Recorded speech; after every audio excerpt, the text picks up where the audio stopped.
I missed you, Toshi. I missed you. How's Lisbon? Lisbon has been really cool. I landed and then there's like three anarchist parties after each other. It's like very Palestinian. Because I just became part of three collectives. Okay, right on. So it's been really nice. And then today we had another collective called Kravo, which is a queer anti-Zionist. But I don't know if we could say these things. Yeah, I'm not. I maybe. Um, I don't want to ruin CJ. Um, well, I mean, it was like a anti-colonial, that includes the umbrella of Zionism and everything else. But it was really cool. It was like community driven. I've been um,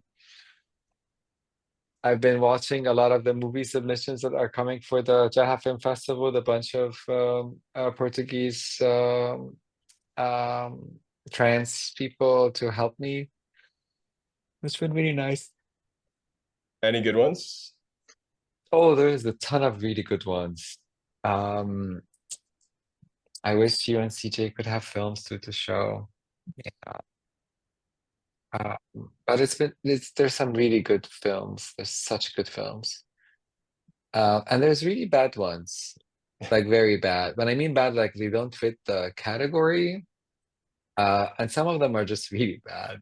Like they're not like in terms of like the message they have, it's not just they fit the category. That's like it's been some really like creepy ass movies that they have been showing.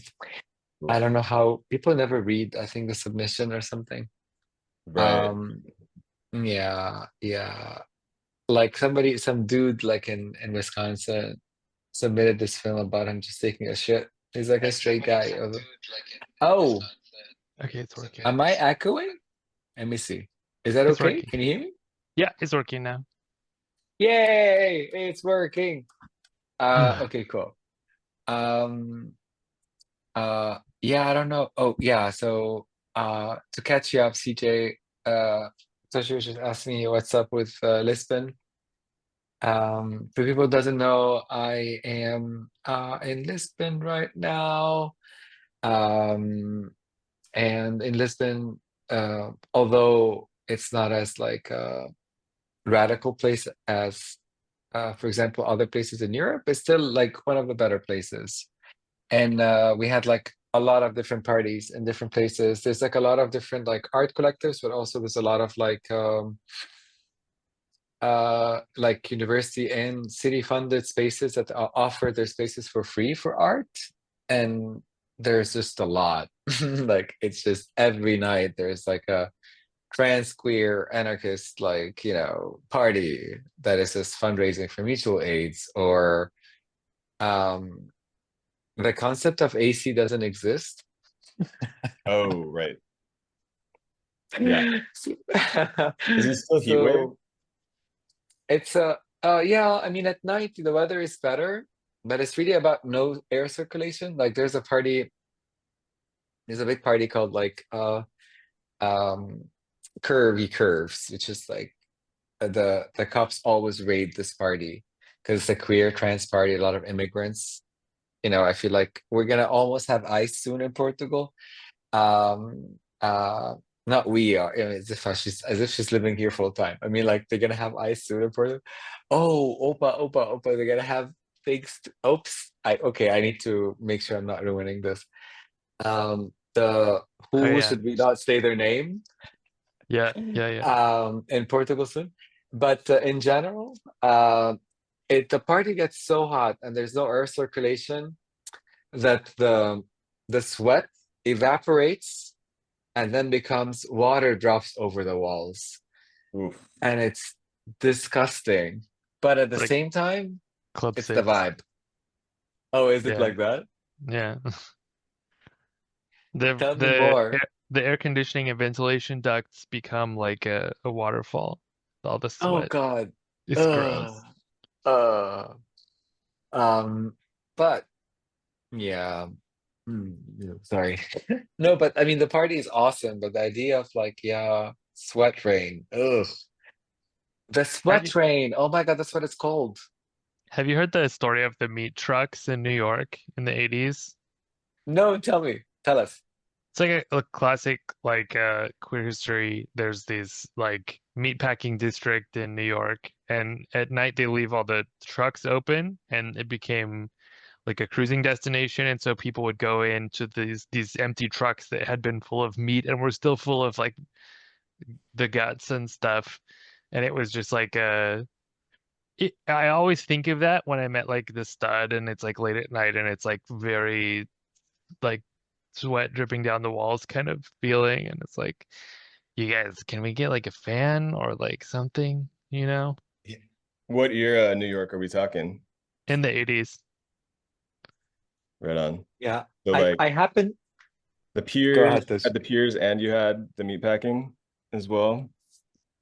Yeah, I've always heard them called the meat trucks Meat in trucks. the meat packing district.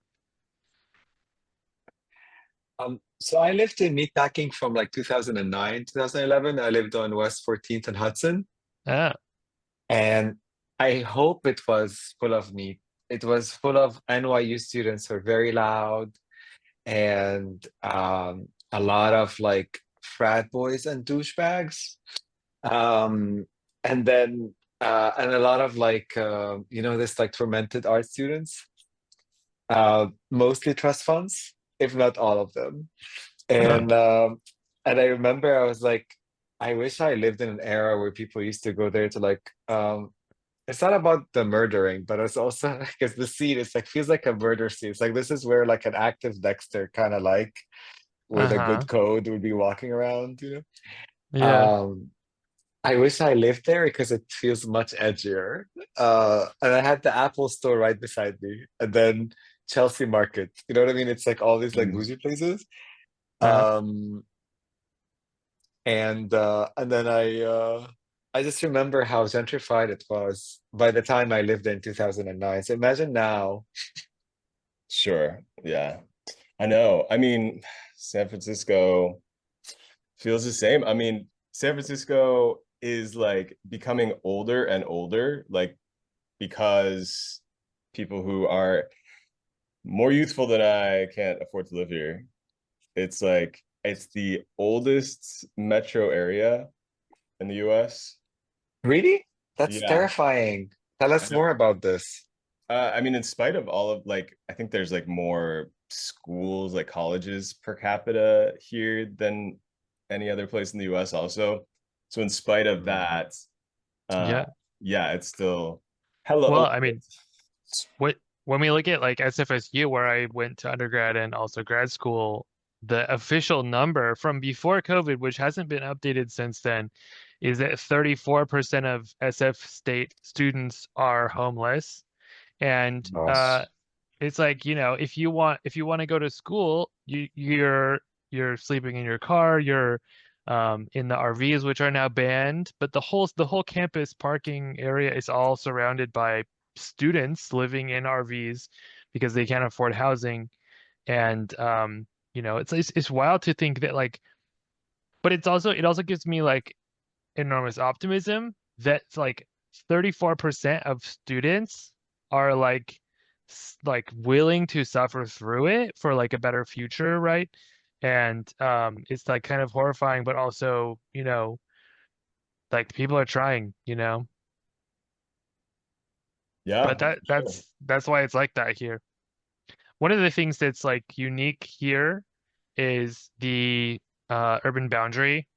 So you have like almost all cities are defined by a boundary beyond which they can't expand, whether it's artificial or um, natural. So like Portland in the 80s decided that it was like the current boundary is like that's it. It's not getting any wider. And so there's like forest, skyscrapers, and you have to like build it denser. You can't build it out.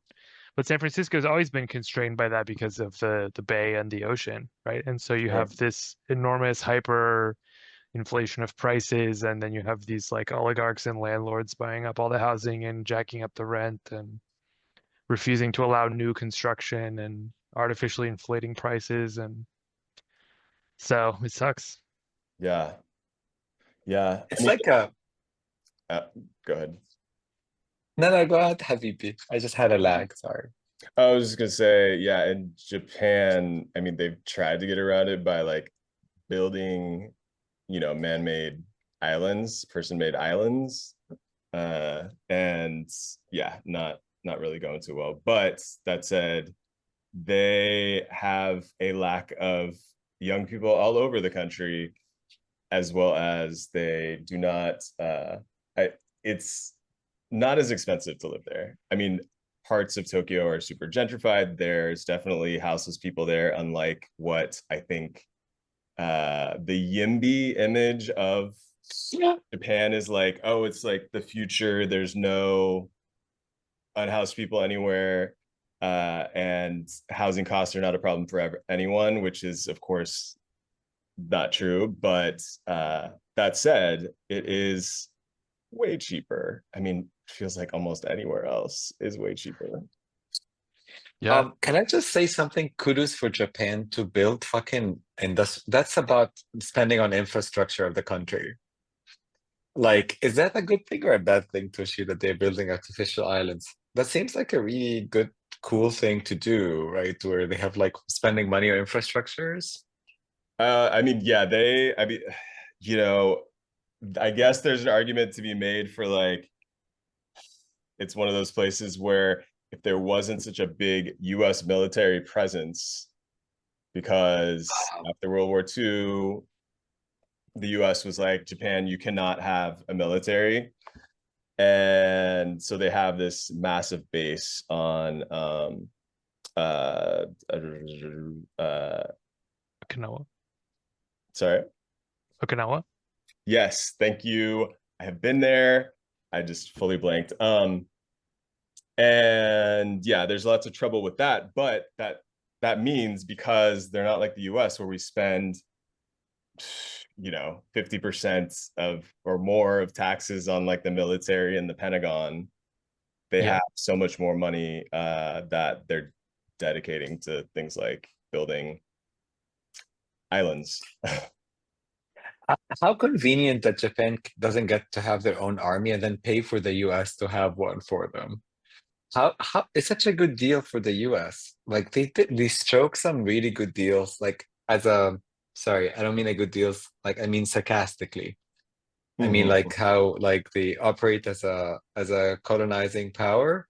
Where it's interesting because in Portugal they're really mad because their history. They're very proud of their history somehow. Not all the Portuguese. I'm not talking about like the people who are like understand the dark history of Portugal. But this is one of the countries, Holland and like Netherlands have admitted to all of the things that they have done. But Portugal is a country that until now they're so mad because they used to be like a huge empire, but they don't have a lot of things right now. So it's not like they're mad because their history sucks. It's more about like, oh, others came out of this with more money than us, like the Dutch and the Spanish and the English. Anyways, yeah. Yeah. No, I mean But Japan likewise, they're pissed. Like the amount of rehistoricizing around the stuff that Japan did back in, pre-World War II, like to people in China, to people in Korea, to the people in the Philippines, etc. It's like, oof. And they're still trying to write it out of the history books, which is wild. One of the so things though with specifically the question about the Gomi Islands is that um a lot of San Francisco was built that way with infill, filling in the bay, filling in the ocean, Right. and it creates problems because like for example, if you walk down Third Street, you'll see that most of the buildings in Mission Bay are like doing this. And so like a lot of them are like a foot up in the air, right? You're walking down the sidewalk and the building is like a foot up in the air. And it's because they're settling unevenly because this infill doesn't it shifts a lot in earthquakes. It's amplified by liquefaction because there's no rock there. It's just like whatever they had to fill in the bay with. And the earthquakes are worse. The damage is like insane. I managed a whole city block there for a year. And like every time it moves, like all the stuff that's underneath the raft foundations, because they didn't use piling for any of these buildings, it's all just like concrete rafts sitting on top of garbage that they used to fill in the bay. And so Mm. every time it moves, all of the connections to plumbing and electricity and everything else that's underneath there is damaged or severed. And then it's enormously expensive to go in and fix it. And people are like out of their ability to have a home while that's happening. And, um, some of the buildings in San Francisco are like the Millennium Towers famously like falling over, right? It costs more to fix it than it costs to build it, you know? Um, so pros and cons, I think like fundamentally, we don't need more land. We need better policy. We need politicians that care about the fact that housing is unaffordable and, want to actually solve the problem. We know how to solve the problem. They just need to Yep, do it. But yep, yep. I just wanted to say a hi to Wild Caesar, to Zay. Hi. And Voltic Tech, Psychfried, Kevin, Drip, John, Michael, Michael, sorry. Machel? Sorry. Did I destroy your name, John? I'm so sorry. Um and then Imaka Im Imakai G1. I'm sorry, I hope I didn't. Is that like a pseudonym for somebody that we know? It sounds so familiar. What is it I again? th Emakaya G1. Emma, Hi. not not coming up. Yeah. We But love you, I Zai. will report So back. I talking I, about I think I Zai, go met ahead. Zai. Ah, you I think did, yeah. this At the weekend. beach and the river? Tell us more Yeah. about what's going on this week. Here Oh, are what's you going though? on in the bay? Tell us about the gay stuff. The gay beach, the day gay, whatever it's called. Yeah. So there was this there was this recreational agriculture project which is now legal. Okay. And I think it was at the time, but it was these two gay guys who were like had this big farm and it was like wild, wild, wild orgies, free camping, and they had like a whole barn full of like sex swings and glory holes, and there were like little pavilions with like a bed or a swing, or like it was like this wild farm with like free camping. And they decided to start throwing this annual event where um it was like over 1,000 gays show up in this little town in the hills and take over this nude beach, which is on federal land, but it's like a mile from the road at Hoyt's Crossing. And it's like it was like amazing. It was like way too many people before COVID. And then, since the lockdowns and stuff, it's been way less people. And this time, I asked a lot of people like to guess how many people were there all day. I think the consensus is around like 700, which I think is sort of perfect for like all day. It was like probably the perfect number of people.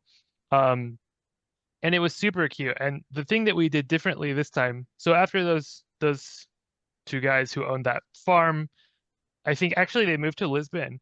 Um, Oh, they handed it off to me and another person to be like in charge of promoting cool. the event. And we've always done Facebook events. We just copied their previous Facebook event, made a new one, invite everyone, and then people organize and stuff. And it's a lot of people coming from the Bay, a lot of people coming from San Francisco, a lot of people coming from the Castro. Um, but my thought last year was that like a lot of the people who were coming were like, I saw this on Facebook and I showed up with like my Bluetooth speaker and my garbage and I left with my Bluetooth speaker, right? And it's like kind of a lot of like people that like are not acculturated to like being in this kind of space, like being like you shouldn't be taking pictures of everyone at like a nude beach, right?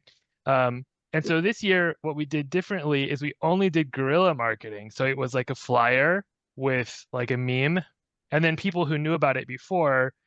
So basically, everybody who was there this year, someone invited them, and it has this like really different uh, impact on like the culture of the event, the feeling of like having a sense of like personal equity, like this is like a thing that you're a part of. It's not like a party that you're showing up to, right? And I think I'll definitely do that in the future if I try to organize large events in the future.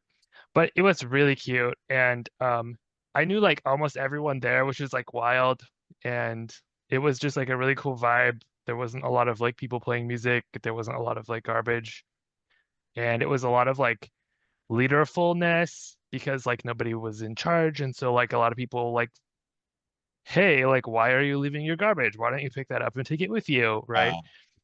So a lot of this like resident stewardship kind of vibe, which was great. I thought it was like it was really great. I think it was the best one yet. So it worked out. Yeah, it was really good. Hey, That Eh, is so cool. Congrats, Habibi. And I know that the Habibi, sorry. Habibi is the non-binary version, like gender inclusive version for Habibi.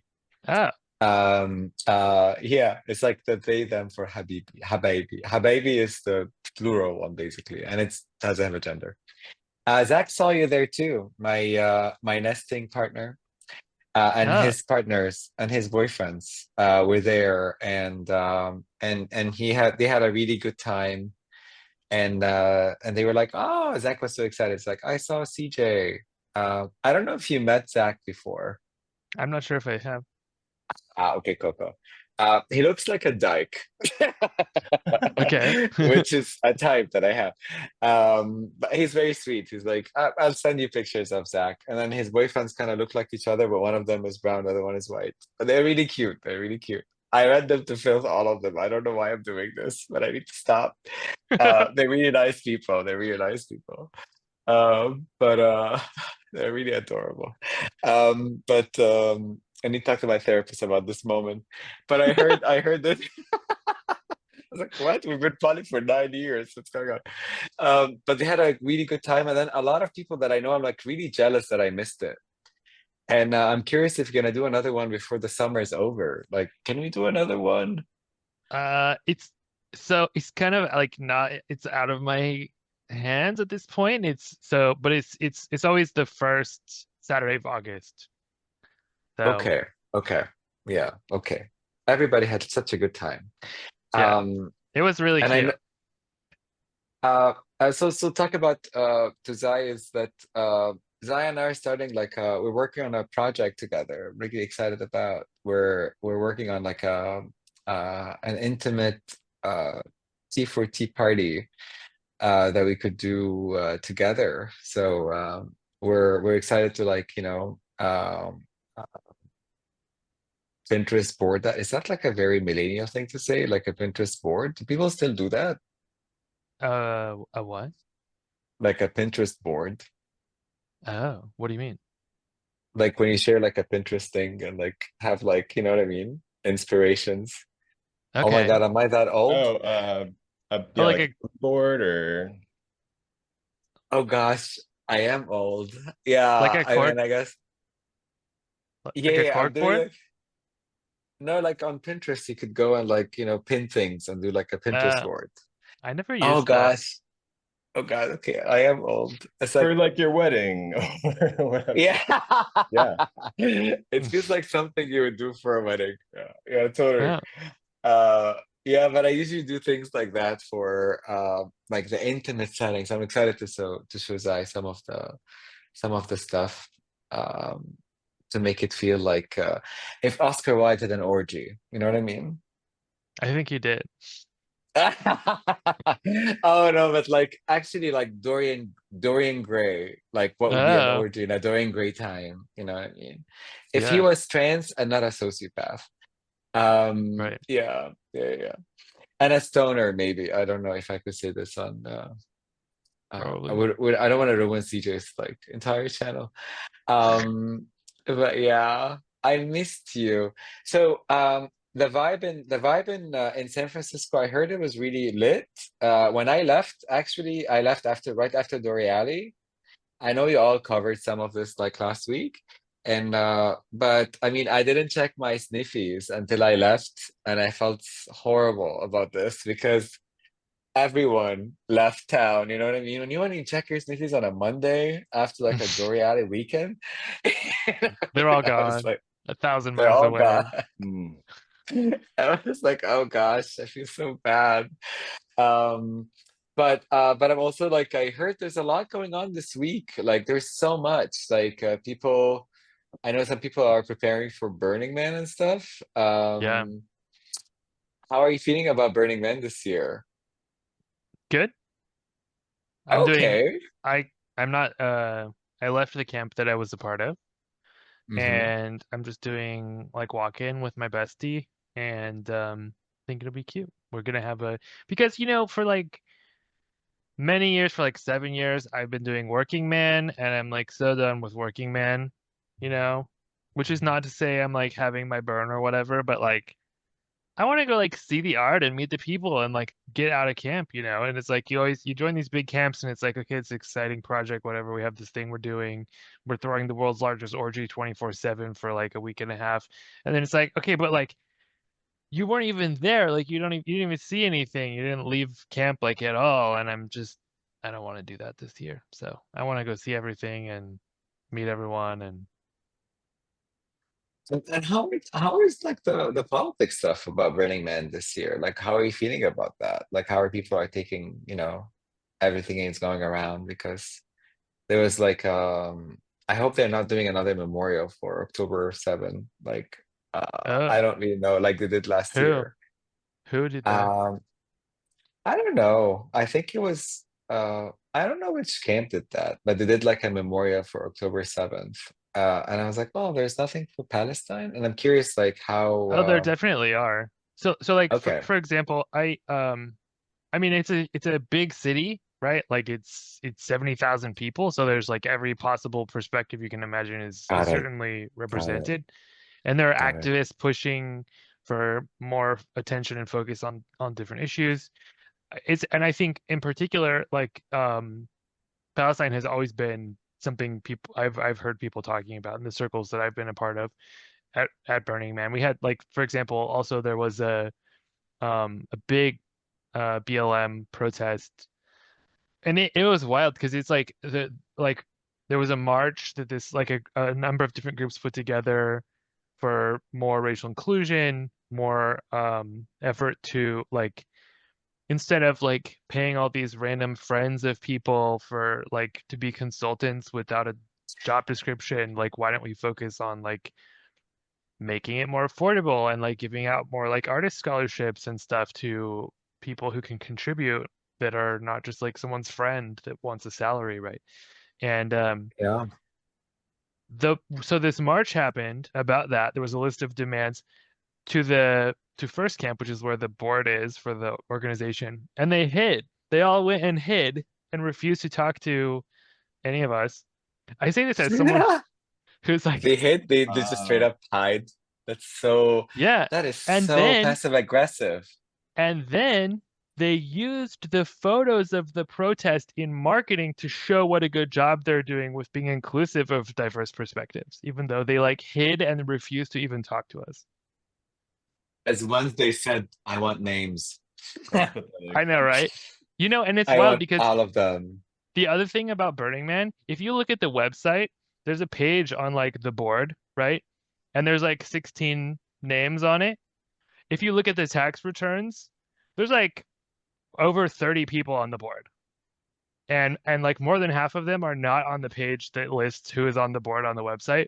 And one of those people is Elon's brother. And Oh it's like, God. what?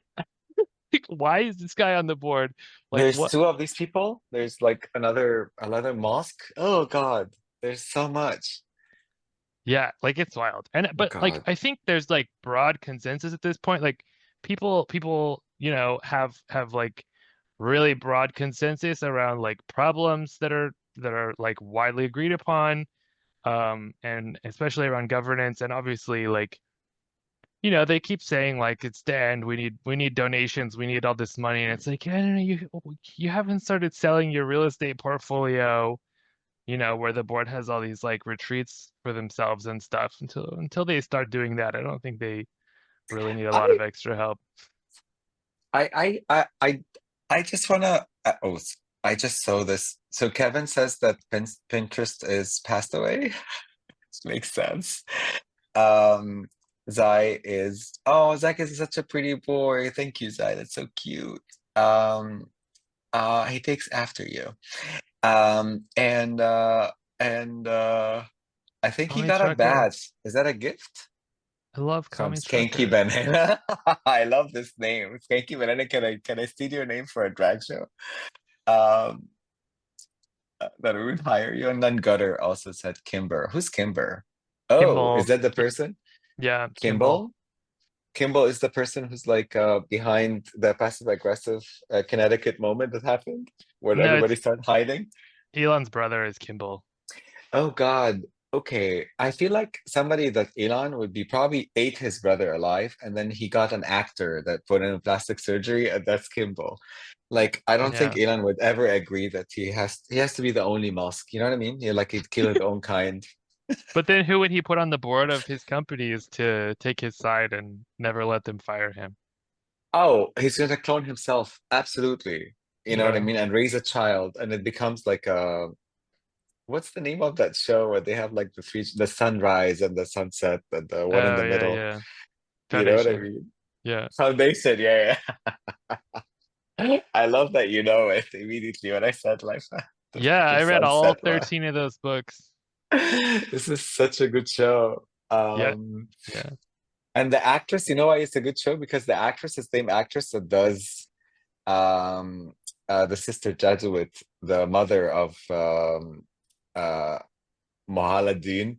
It's funny because they made up all these names based on Arabic language. Mm. But now I'm saying it the way they say it. Anyways. So that's good to hear about Burning Man, that you feel like, okay, Burning Man is a city, you have like some like some bad people, but you have also some really good people and people trying for it to be inclusive. When you were talking about the inclusivity and hiring, one thing that came in my brain actually is like, why are they not hiring people from the Navajo Nation to do all of that? Like because they are already like renting the land, I guess, from Right. them. The And these are the indigenous. Is it the Navajo? Sorry if I no, messed up. it's Oh, I not. don't It's think not. Navajo is the right term. Oh, No, apologies. it's the Northern Paiutes. And the Northern Paiutes Never do biased. actually I'm sorry about come that. they do come and they're a very important part of decision making and my previous camp that I was with hosts them, so they come camp with this camp and they like, you know, put up infrastructure for them. They have like access to showers and a Palpatine, commercial he said. kitchen They and said. yeah. So like also the Thank you. the spiritual leader of the Paiutes is the one who lights the fires. So when they burn the temple, when they burn the man, it's the Dean who people will have seen Dean making global news recently, um, blocking roads in a wheelchair where Oh, lithium mining Dean, that's so company, badass.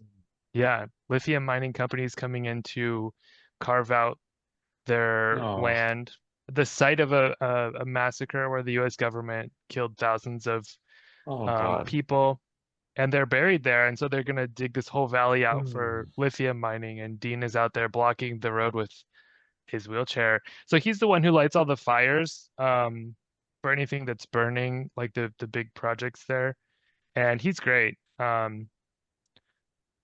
So he's You know, definitely a big so part of it. so my friend just came from Greece from this other festival on an island. I totally forgot the name. So the whole happened, and my collective had a stage there, with partnership with Cravo and Curves. The Hala Collective had a stage and hall. It was really cool. The Cravo Collective, that's Gustavo, one of our Hala Collective members, started. They have this fans now that says like, this is like the fans that we use here for protest in Lisbon, to protect people from the like cameras and stuff, or like anyone who's coming with their video. They're everywhere. They do the same thing. So we use like these big fans, but also these big fans was like disrupted the Euro Pride March. These big fans were in Hall with this like that says Pazza Inista. So it's like these big fans, and it's just incredible, the amount of work people are just doing as a community. But I'm curious, like if you know about the Greek festival on an island, what was it No, called? Does anyone know? Zai knows. Zai knows everything. I was gonna deep seek it, but I felt like I don't want to waste all this energy of the universe just to get the answer, but we'll figure this out later. But that's also happened the past few weeks in Europe. And then the amount of people who are coming here from San Francisco is insane. I actually don't mean like, you know, the tech nomads, like the regular people that you see usually like everybody hates all over the world. Um, but it's also you have a lot of people who moved here like escaping. So there's a big Yeah, actually community of Black Americans that I am friends with that kind of like restarted their lives here. And it's interesting. It's actually very lethargic and beautiful to learn about how um, they're doing like a lot of healing, just kind of living back in a colony that kind of uh, a lot of people also from Brazil who are Black. Um, so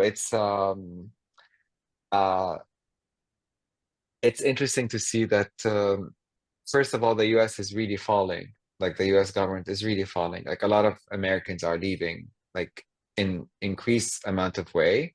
But the second thing is like how um my this group basically my friends Ollie and others, how just leaving the US, just they feel much more in their body. And yeah, even that I experienced like 10% of that discrimination in the US. Very different type of discrimination, but I would say not as a Black person, period. In the US. And um and I feel very rested in my body every time I leave the US now. I don't know, it's probably my trans self is happier, Hmm. yeah, that I don't feel like I'm at risk all the time. Also, although my privilege is different, but that group basically there's so much like processing work that they're allowed to do because they left the US, you know, and it's kind of sad. Like yeah, processing and work that they want to do, like lineage and kind of finding their way back to their ancestors and how to do that, that their brain and their body was just so overwhelmed with, including the Bay Area. And a lot of people that I've seen actually originally from the Bay Area, which is also very sad. I was like, probably one of them was one of the last three Black people lives in the hate in Asbury.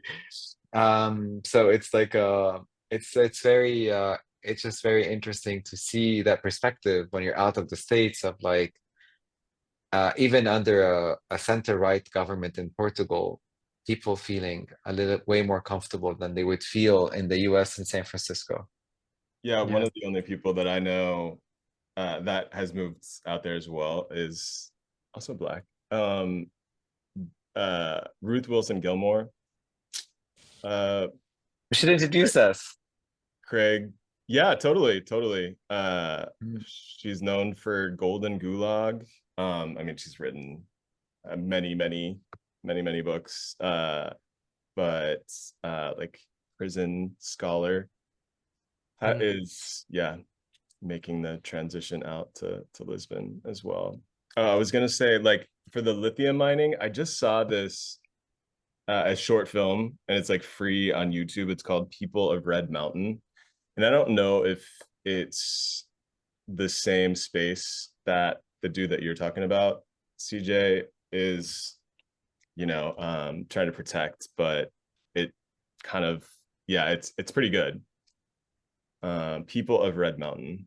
It is, yeah, it's the same. Um, did you read A Land Fit for Heroes? I see said Hmm. Luigi said. Um, and also they said that it's almost seemed written for episodic storytelling. Oh wow. Yeah, I we were think they're talking referring about, to. yeah, we were talking before you guys joined about the about a bunch of TV shows that are very topical that people should watch to sort of think about what's going on in the world. You know, Foundation was one of them actually. I think like reading those books Oh, is a huge part of what inspired me to be like this optimistic nihilist as TikTok has decided to label me. You know, first How of do all, you I know that love they've this. labeled you that? it's like the top suggested search for me according to the newsletter recently that they send to like with your like like the topics that they connect with you and like the things they think you should make content about and stuff. It's like the top one recently. It's like, wow, okay. I think I'll take that. That's good. It's funny. It's actually really cool. It's very edgy. Do you like it, CJ? What about The you, Toshi? Yeah. foundation Yeah. or No, no, I mean the label. oh yeah, I mean I think I agree. At first I was like, what? But then like, yeah, okay, I think that fits. I feel like Toshi like said San Francisco's label would be like Panchayimbi. I don't know, I'm just kidding. No, I don't want to say anything. No, no, no. It's just, I don't even know if we could say this on your channel. But it's like or something very like something has to do like what do you think, Toshi? It was like San Francisco sucks. Oh, not at all. Like I love San Francisco. Otherwise, I would not complain so much. I think that that is something that I feel like a lot of people who hear that the podcast is called San Francisco, yeah, assume that I'm just a hater, but far from it. I plan on living here forever, and I just reserve the right to complain. I That think has No, nothing. but I mean, one of the things go that's ahead. really hard today that I think people have not yet grappled with is like what progressivism actually means. And like the fact that like if you believe that there is a better version of things that's possible, like that's what being progressive means. And that could be like MAGA is that. Like it's a different vision of the future, right? But they believe that there is some better version of today that could be achieved. And so, like, I think a lot of people, especially here, tend to think of progressivism as like one umbrella where we all agree with each other. And it's like, no, dude, like Yimbys and NIMBYs and like oligarchs and MAGA are also trying to create their vision of what things should be. And I think that like what you said that like being Sad Francisco is more optimistic than being Happy Francisco, right? Like if you're like everything's great, like Lurie fixed everything in a couple of months, and it's like, well, what did he even do, right? Like, you know, it's just this like this almost eschatological attempt to like define this other reality of like nihilistic uh I don't know exactly how to say it, but like I think a lot in particular a lot of these like smaller accounts that have posted a lot of content like critical of the claims and arguments that many of our friends have made recently is kind of this like opposite of San Francisco in a way that is less optimistic, I would say. And it wants a darker future. Yeah. Oh, yeah. I mean, like the Gary Tans of the world, like the Michael Schellenbergers of the world, the Balaji Sorry. Her name is Srinivasans. really funny. Yeah, yeah. They Yeah, all have very long last Balaji is who I'm I thought sorry. of. Why people have really funny names? I just want to say that. Sorry. Sorry about Balaji this. That's not illegal yet. Balaji Srinivasan is like openly calling for ethnic cleansing of San Francisco. Yeah, yeah. You know? Wow. He wants to make like a gated community that's like Hayes Valley, where the elites, I guess, would potentially rule from. Yeah, My God, that's so dystopian. And it's gonna happen because the Indies will make it happen. I don't think it's gonna happen. Yeah. I just want to say that somebody autonomous, is it autonomous? Anonymous. Anonymous sent you the cutest badge ever. It was like a Shiba Uno. I think is that a Shiba Uno? I Oh, think it is. oh That was just yeah. running around. It was really adorable and just I really will cute. I will text you who that is so that you know. But don't say Okay, it. okay. Hmm. Let me see who the person is. Sorry, Toshi, to cut you, but I really think about San Francisco as a way just to know about cool people also in the Bay that would let you stay, and also important subjects that you have to know about when you move to the Bay Area. So this way you're a good ally, and you like help continue building like a more diverse, inclusive, and happy community that works for everyone. Oh, It's well, also based same with on you. long. What have you been? With all the events that you do, I mean, that's like, I think what propels them, right? Oh, that's so sweet. Yeah, and all of you too, like the work this teacher does and the work you do. And also like it's a way to and also it's based on long form journalism. Do people doesn't know that you're not like you know how Manny's a cafe owner, but at the same time he's like a political campaigner. Mm, You're a podcaster and you do San Francisco, but you are a long-term journalist. So what people maybe doesn't know that you are like a journalist. So what you do is not like it's not unresearched. It's like research like what journalism is. Just the format is different. And I had this argument with somebody that I know and I love really well that works for Yimbis California now, and they were saying about how the Phoenix Project and these other things are based on non-factual data, and that okay. Yimbis and what they're doing is the right way to fix this. And given the Yeah, updates that's happening for the buildings in the Bay right now, I'm that is curious. I'm classic curious, Yimby. what would you say that? Like, how would you answer this? Classic Especially like, Yimby, classic someone who works like in a think tank environment where they're the only ones that are allowed to be the experts. And so like everyone else, just leave it to them. Don't question it because, you know, you don't have like a whatever degree, you don't have experience on Capitol Hill, like lobbying the senators or whatever. Effectively they want everyone else to shut up because uh they say you don't know the policy, you don't know the laws, you got to know the intricacies of housing policy. But I mean, the fact is, like, everyone knows housing is a mess and no one can afford stuff. And they want to own, they want to have a monopoly on like what counts as the solutions. Yeah. Uh, But and that's not a winning strategy. Like the winning strategy is make housing affordable. It's not like, well, what about like, bulk restriction changes and like these like tax district increments? It's like shut the fuck up. Like make right, housing affordable, right? right, And I think that's the argument you have to take with those people. totally, totally. Yeah, I mean, just house people. Like we have so much money to do that. We have all this Prop C money from a few years ago when people like voted in this tiny tax on companies making, I think, over $50 million. And that tiny tax you know, is millions and millions of dollars because these are huge companies we're talking about. And that money, most of it's just like sitting in a bank somewhere. And the mayor, this mayor and the last London Breed, like haven't haven't touched it. It's very, something's going on.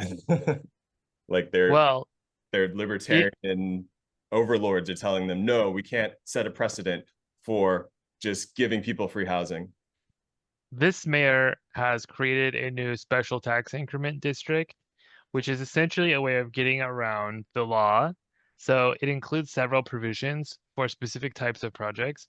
So like uh essentially what it means is that anyone who builds up to a 1.5 million square foot luxury condo building on the site of what was previously office space in a certain part of the city, which is like downtown, essentially in the financial district, if they replace office space with luxury condos, they never have to pay taxes on it, and they don't have to include any affordable units. And so this is like a new thing that he just pushed through on his own, like unilaterally, without the normal process. Um, so I think, there are already a number of projects being pushed by, in particular by the Yimby blog, that it seems like they're gonna try to take advantage of like, oh, we have this funding gap, and it's like, well, here you go, right? Like the city can pay for that, and then like you also don't have to pay taxes on that, and you can sell all of these luxury condos to like Russian oligarchs to launder money in, and it's like the number one way that that happens. Um, so Mm, I think like the policy changes that they've already made sort of hint at the likely future that we're going to see. Plus, you have like all of these long stalled projects being restarted. So I think like it's going to be interesting to see what happens, particularly with that money. My understanding was that some portion of it had already been redirected to other things, or maybe borrowed for other things. Um, but it like kind of gets at the fact that like it's sort of insane that San Francisco has uh this like the mayor is like essentially the king of the city. Like they can just do whatever they want, right? Like they can just like if you pass a law that says this and the mayor wants to do something else, they can just take all the money from housing and give it to the cops, right? Like that's totally fine here. Yeah, super. I mean, it's authoritarian. It's some of these And moves. and he said he wants to make that even stronger. He wants to be an even stronger mayor is the term, which is kind of scary. It's like, you know. Right. But the other thing too is like, my family came here a long time ago because at the time Norway was not a great place to be, right? Um, and not everyone felt that way, and some people stuck around and fixed it, and now it's like a great place to be, and a lot of people want to go there. Um, and I kind of feel like one of the things that like you guys kind of mentioned is, especially for people who are at like any kind of risk, any kind of like, you know, facing structural injustice in particular in ways that's worsening now and being subjected to the things that people are being subjected to. Like there's nothing wrong with leaving. I think there's like at the same time, like people who want to stick around and fix things, I think like we need to talk about how to do it, right? And I think like that's the kind of work that like those kinds of policies around like oligarchs don't have to pay taxes and like the mayor can do whatever he wants. There's a lot of those things that like the popular support is already behind fixing those things. And I think for the next little while, I think that's sort of the project, right? For the people that want to do it, the people that are willing and able. Right. Yeah. I mean, I totally understand why, yeah, people are talking about leaving and in some cases have left. And I feel like right now there's like a lot of, at least in my algorithms, I'm seeing a lot of like people being like, you shouldn't leave, you gotta like stay and fight. But I mean, people are gonna do what they're gonna do. I I feel did like the see, people who are saying that are not the people who are taking their own advice. right. And in many cases, people point out like the privilege that you have to be able to like totally like go and establish a whole new life, get a new job, figure out like all the visas and stuff. Uh and potentially go somewhere where you're like gentrifying someone out of their neighborhood. Like, yeah, there's that. I But have been potentially, I mean, I think like the first duty of like in feminist moral theory, like the first duty of any marginalized person is to survive by whatever means necessary, yeah. right? And Mhm. so like it's there like we have asylum for a reason. Like there are people whose lives are in danger, and they can get asylum, they can have, a safe place to go. I think that's good.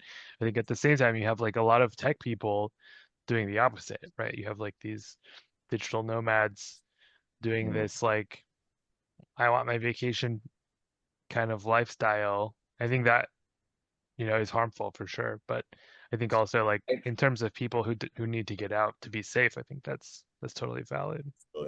I, I just want to read few people who jumped in. Kami Trucker saying ahoy, ahoy, habibi. I know we have news and current events. Oh, this is CJ writing this. Um, um, and um, and I have some inputs for events and stuff that would light up this conversation a little bit. Mm. Great.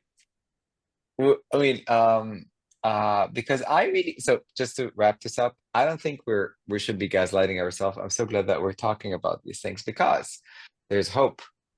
The idea that people, when they hear these things, they feel very hopeless.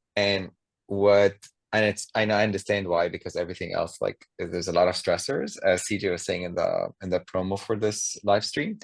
But I also think it's an opportunity uh to just watch out for this and talk to your community about it, you know? So it's like this way somebody could have an idea that could help, and this is how change happens. It's not like you're not doing anything. Brooke Lauber, who I love so much, who is an associate professor in Berkeley for gender studies, uh, taught me about performative theory that I guess also Judith Butler did. And we were talking about this and the idea of impact, of how everything you're doing has just an impact, you know what I mean? And it's dynamic. So that's really what it is, like talking to people, and then Hmm? things will come out. Even if you can't do anything, someone would be able to do something. And Yeah. also, the Bay is still very, very much fun, and there's a lot of interesting stuff happening this week. So, I wanna give some tags on events and things like that, but I'm not sure if that's the right time for it. Yeah, no. Yeah. Ah, What you got? yay! Okay, cool. So, a few things. So, Queer Arts Featured, which is at 575 Castro Street. It used to be Harvey Milk Camera Shop. I really think if Harvey Milk was still alive, he might be canceled at this point. You never know, but I mean, maybe, yeah, maybe hopefully he would not be canceled, but he fits the portfolio of gays that I canceled in the Castro. However, like, you know, I can't say anything. Also, he might be like the governor of California at this point. You know what I mean? So you never know. But it's a misery, and it's like a take out of our community. I'm not making fun of it at all. Sorry, but this is just a thought that came. It's like a fart thought. But the place where Happy Milk Camera Shop was, there is an awesome queer collective called Queer Arts Featured, and they have a lot of stuff happening. So there is Friday, there is Queer Bedtime Stories. Sorry, tomorrow it's Queer Bedtime Stories. It's like basically an open mic for poets and readers, or anyone who wants to read anything. It's done by my very good friend Scott, who inspired a lot of work that we do in terms of community work. There's also the day afterwards, there is the Daddy's Harvest farm stand. So if you want to buy fresh things, you could go there, and there's like a farm stand in the Castro, which we highly need it. And the things are cheap comparatively, they're not expensive. Um, and then there is the day afterwards, which is Friday. There is the Human Artistry Hub. There's a lot of different events. So you could check basically everything that's happening next week. Mondays is always like a queer co-working space that is for free. And if you could just donate something, you could, you don't have to. And then Friday of next week will be Voco F, which is an open mic for queer people, and it doesn't serve alcohol, so it's available for all ages. So check out queerartsfeatured.com or Queer AF or Queer Arts Featured, sorry, on Instagram to get more information. Also, I know, I don't know if you know Subu, Zahir, The DJ DJ? Subu. Yeah. Hmm? Who is my sweet neighbor. We live in front of each other. We live like we call it the Arab alley, because we have Palestinians, Moroccans, and Palestinians all living around the Castro, which is really cute. Zahir is playing at Outside Land on Saturday at Dolores Stage from 12:30 to 2 p.m. Zahir Subu is a Palestinian DJ. If anyone is doing Outside Land, there would be a stage there. And I'm going to talk about Outside Land for a moment, because I heard that Hard French has been canceled or removed from Outside Land. So that's really, for me, very upsetting. So we need to talk Oh, about this for a really? minute, CJ, and Why? process this. Yeah, I don't really know why. Hard French, like Devin Devine and Hard French, is like a pillar in San Francisco community for ages. And I think they dropped it for another party. And However, they played last year, right? Like they they had, played last year, yeah. and honestly, it's a win for Outside Land for Hard French to be there, you know. So it's Hmm. like I don't really know what happened. So hopefully they resolve that, and we could, like, people who go to Outside Land could really enjoy Hard French, which is one of the best music and one of the oldest parties, and really great people putting this together. But if you're in Dolores Park in San Francisco, go check out Zahir Stage at 12:30. And then also they are Oh playing wow. the party's team at the Stud on August 30th. So August 30th, there's a Steam party. Do you know anything about Steam party, CJ Toshi? It's like a towel party, right? Oh, that's cute. That sounds really hot. Um, yeah, and then Miss Divine, or the person who basically one of the main producers and promoters for Hard French, they have a very cute party at Makeout Room in the Mission, and it's on Tuesday, and it's a very sweet like record play, like a very neighborhood drag. It's probably one of my favorite places to do or to go on a weekday in San Francisco is going to Miss Devin Divine's Makeout Room night on Tuesdays. Check out Devin Divine Instagram page for more information, or check out basically Makeout Room for more information. But it's on Tuesdays. Um, and um, and let's talk for a moment about Outside Land. What's the take on Outside Land? I've never actually like been except once, and I went to literally just go see Hard Friend stage. But I know a lot of people play there. I'm curious if it's like a good festival from like in terms of like have good politics, have good lineups, have good history. CJ, what's the tea? It's funny because I was just talking to Matcha Mix about this, who is our friend, and he was saying like he's never been, like a lot of people from San Francisco have never been, and it's kind of like more, it seems like it's almost more of like a thing for tourists than for people who actually live here, which is kind of strange to be like such a huge event here that like so many people here have never been to. I've never been to it. Um, I sort of have never even considered going to it. It feels almost like Pier 39 in the park, right? Like where it's like it's for people who want to come see it. It's more than being like a, I don't know. I think part of it is uh like someone said the Midway. Um, I think the same way about the Midway, where like we threw a party at the Midway, which was like insane, but I that's the only time I've ever gone there or ever even considered going there, right? And I think a lot of these like large events and large, especially like large outdoor events, is sort of kind of doesn't fit the vibe in a way, I guess. I don't know. What do you think? I went to the first Outside Lands, I don't know, maybe like 2013 or so. I remember it was like Beck and Radiohead. Like, Mm. I mean, I'm not like super into these bands. Definitely less into Radiohead in recent years because of their they just want to die on the hill that is Israel, it feels like. Oh, Uh, but yeah, it was, I mean, it's just like a huge festival, kind of like festivals are, hell to get there and back because of the traffic. That said, I'm all for like more stuff happening outside in the city. However, I know like people have issues with Another Planet Entertainment, which is what puts it on and owns like, I mean, they're um, kind of buying up all of these venues in the city. They, recently bought Castro Theater, and people are pissed because I think it's they have a like a lease on it. It's they don't own it.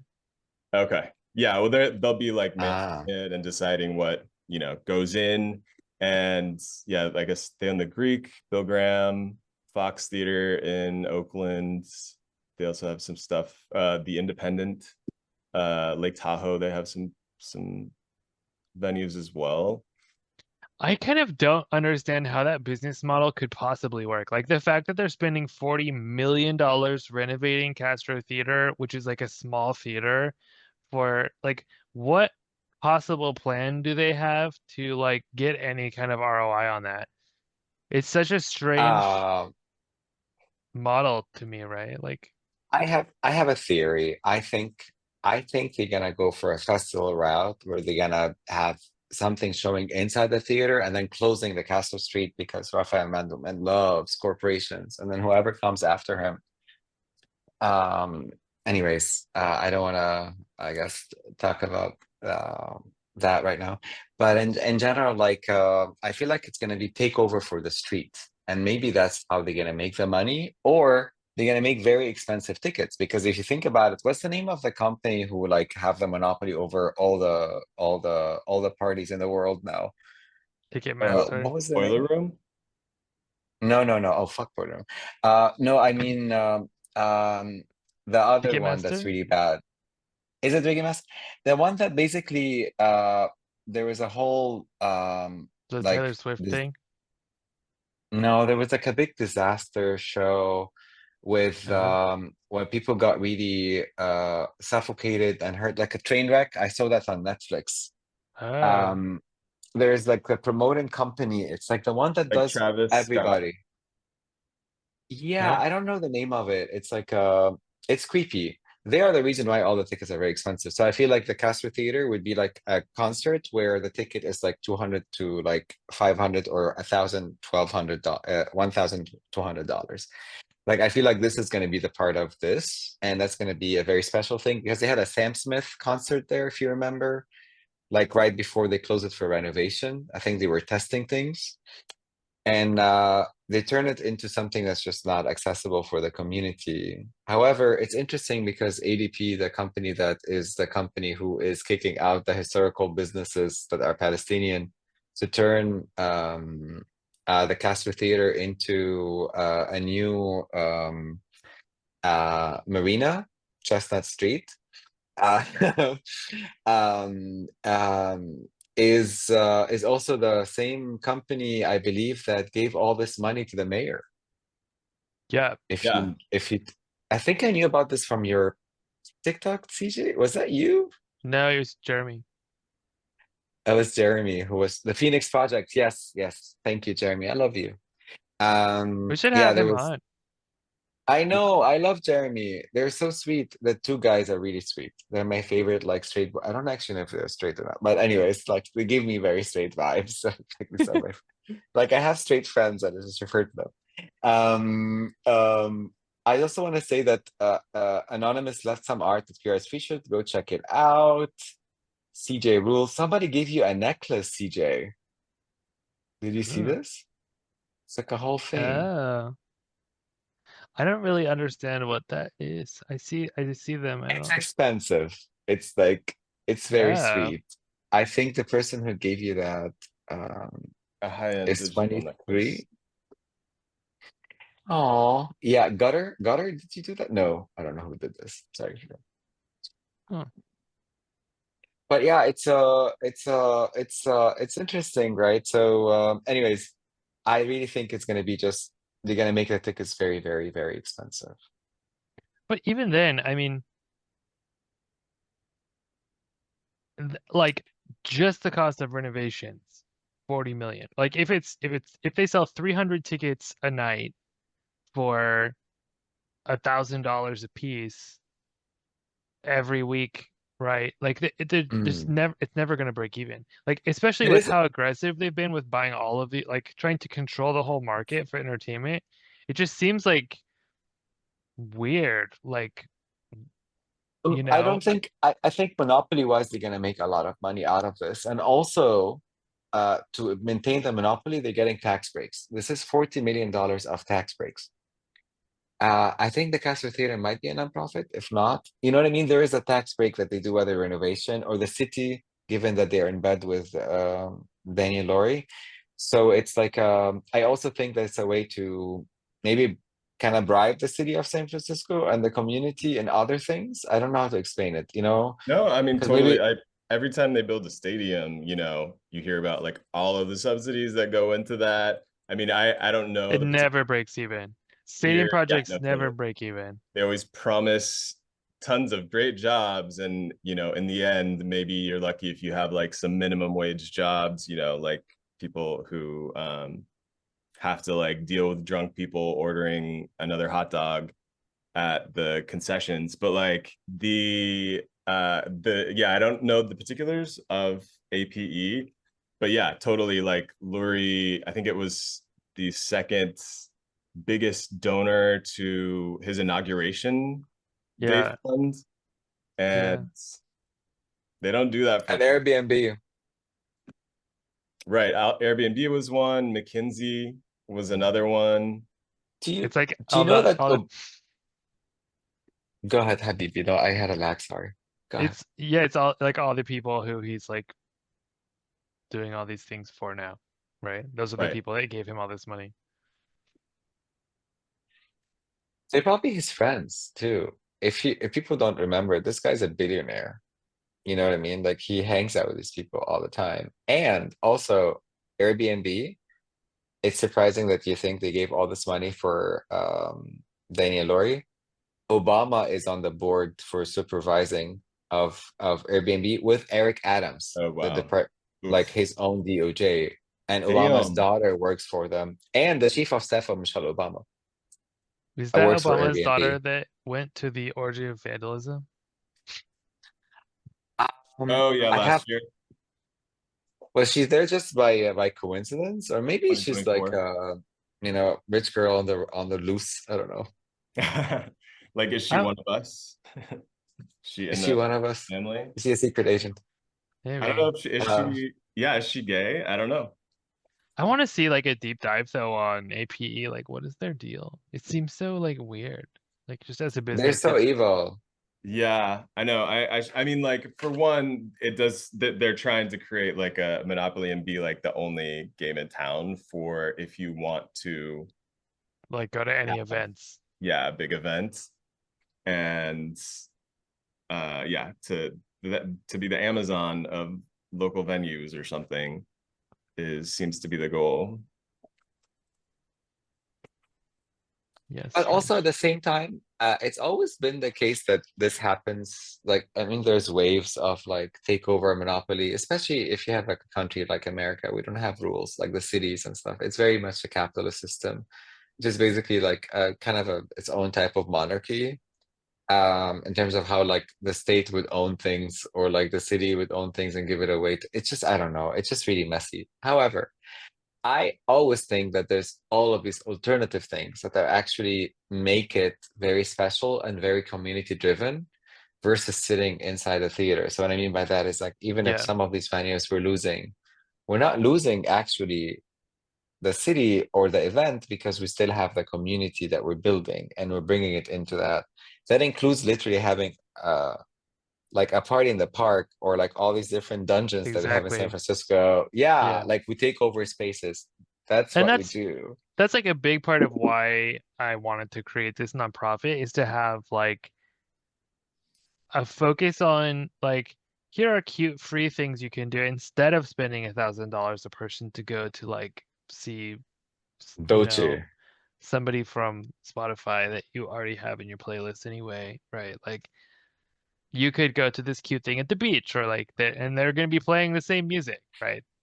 Um I think that and that is like a for me that has always been a big part of the magic of San Francisco. It's like these like pop-up parties and like bonfire parties at the beach where it's like cute and people are having fun and it's not like these huge admission, fees and stuff.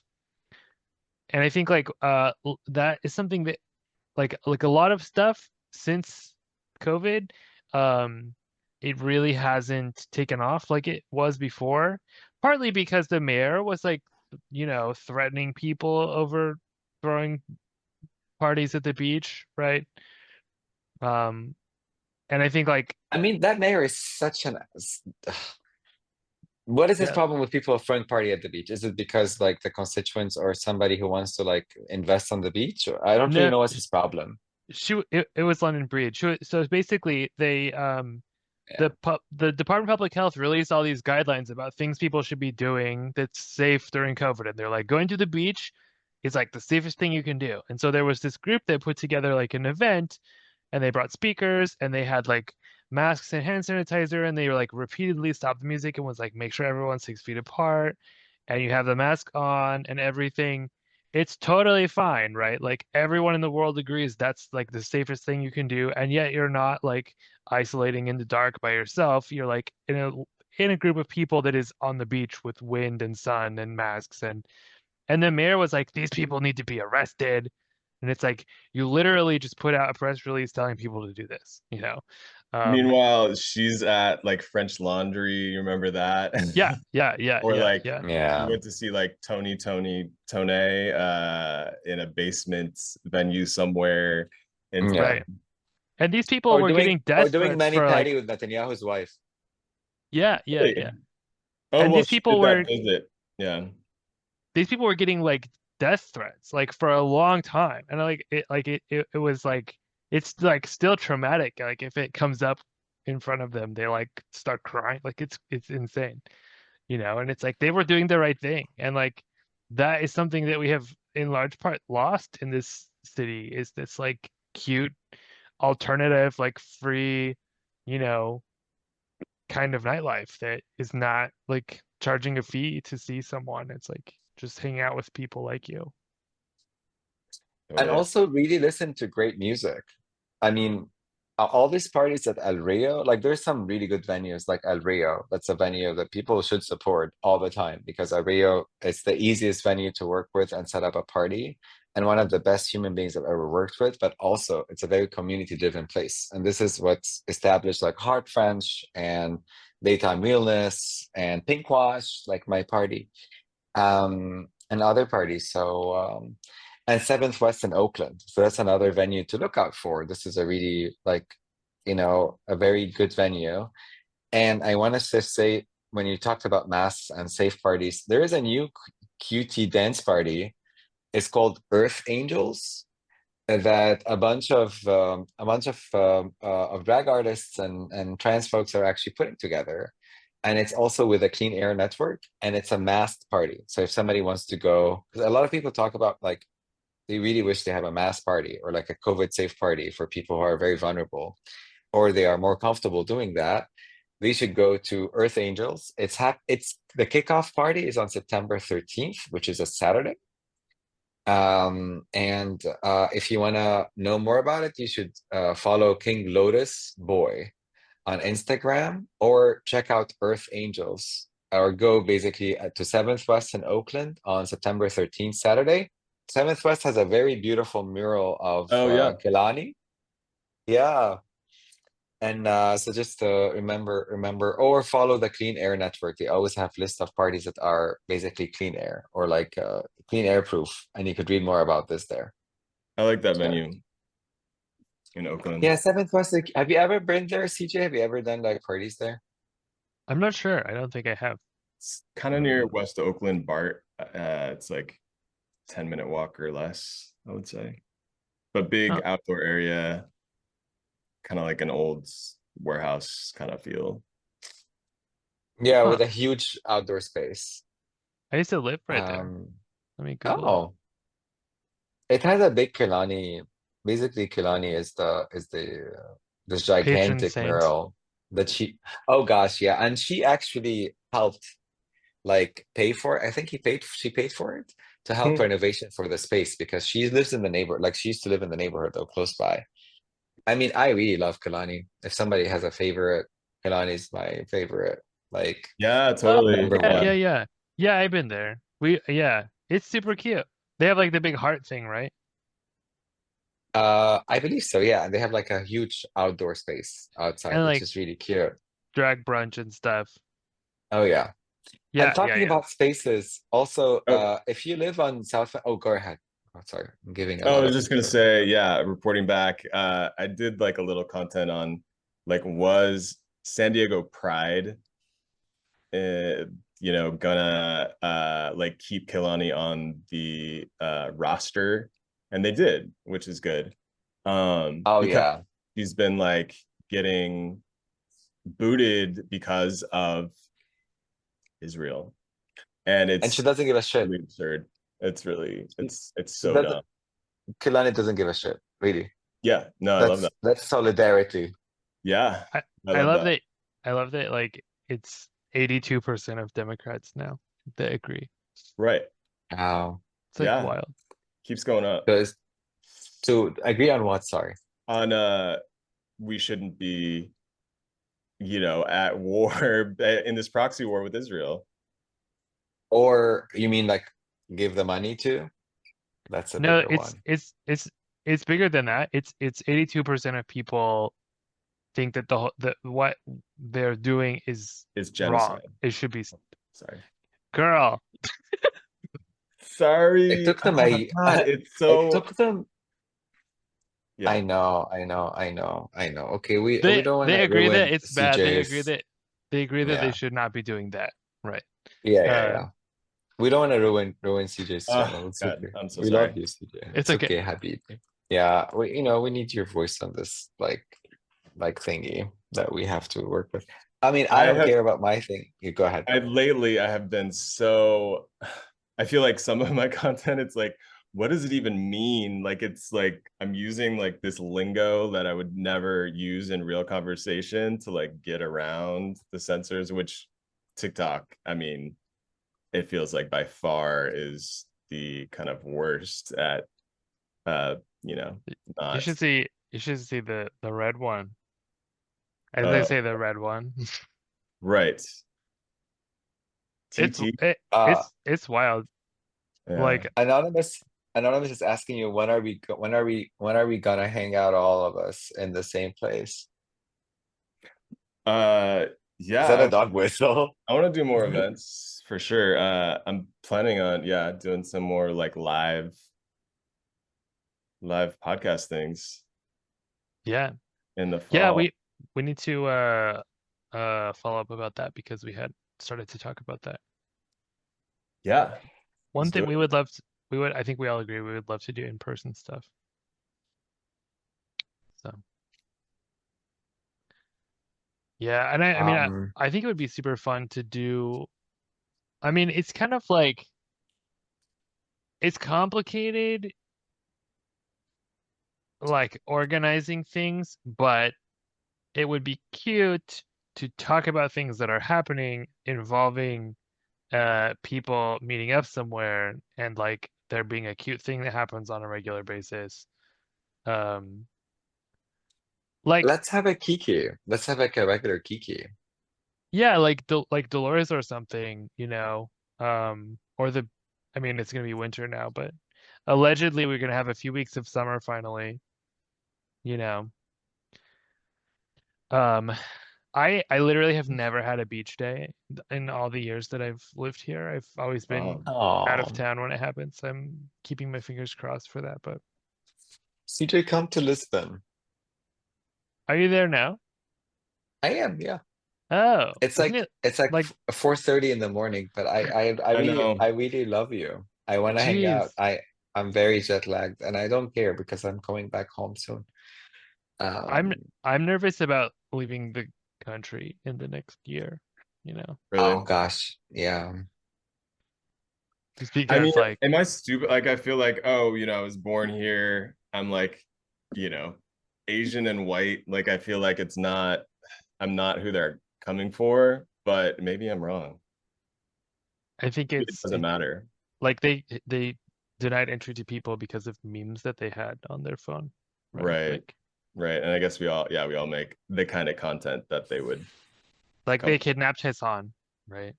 Right. Yeah. Oh my God. That is Just so temporarily, but like movie like. Yeah.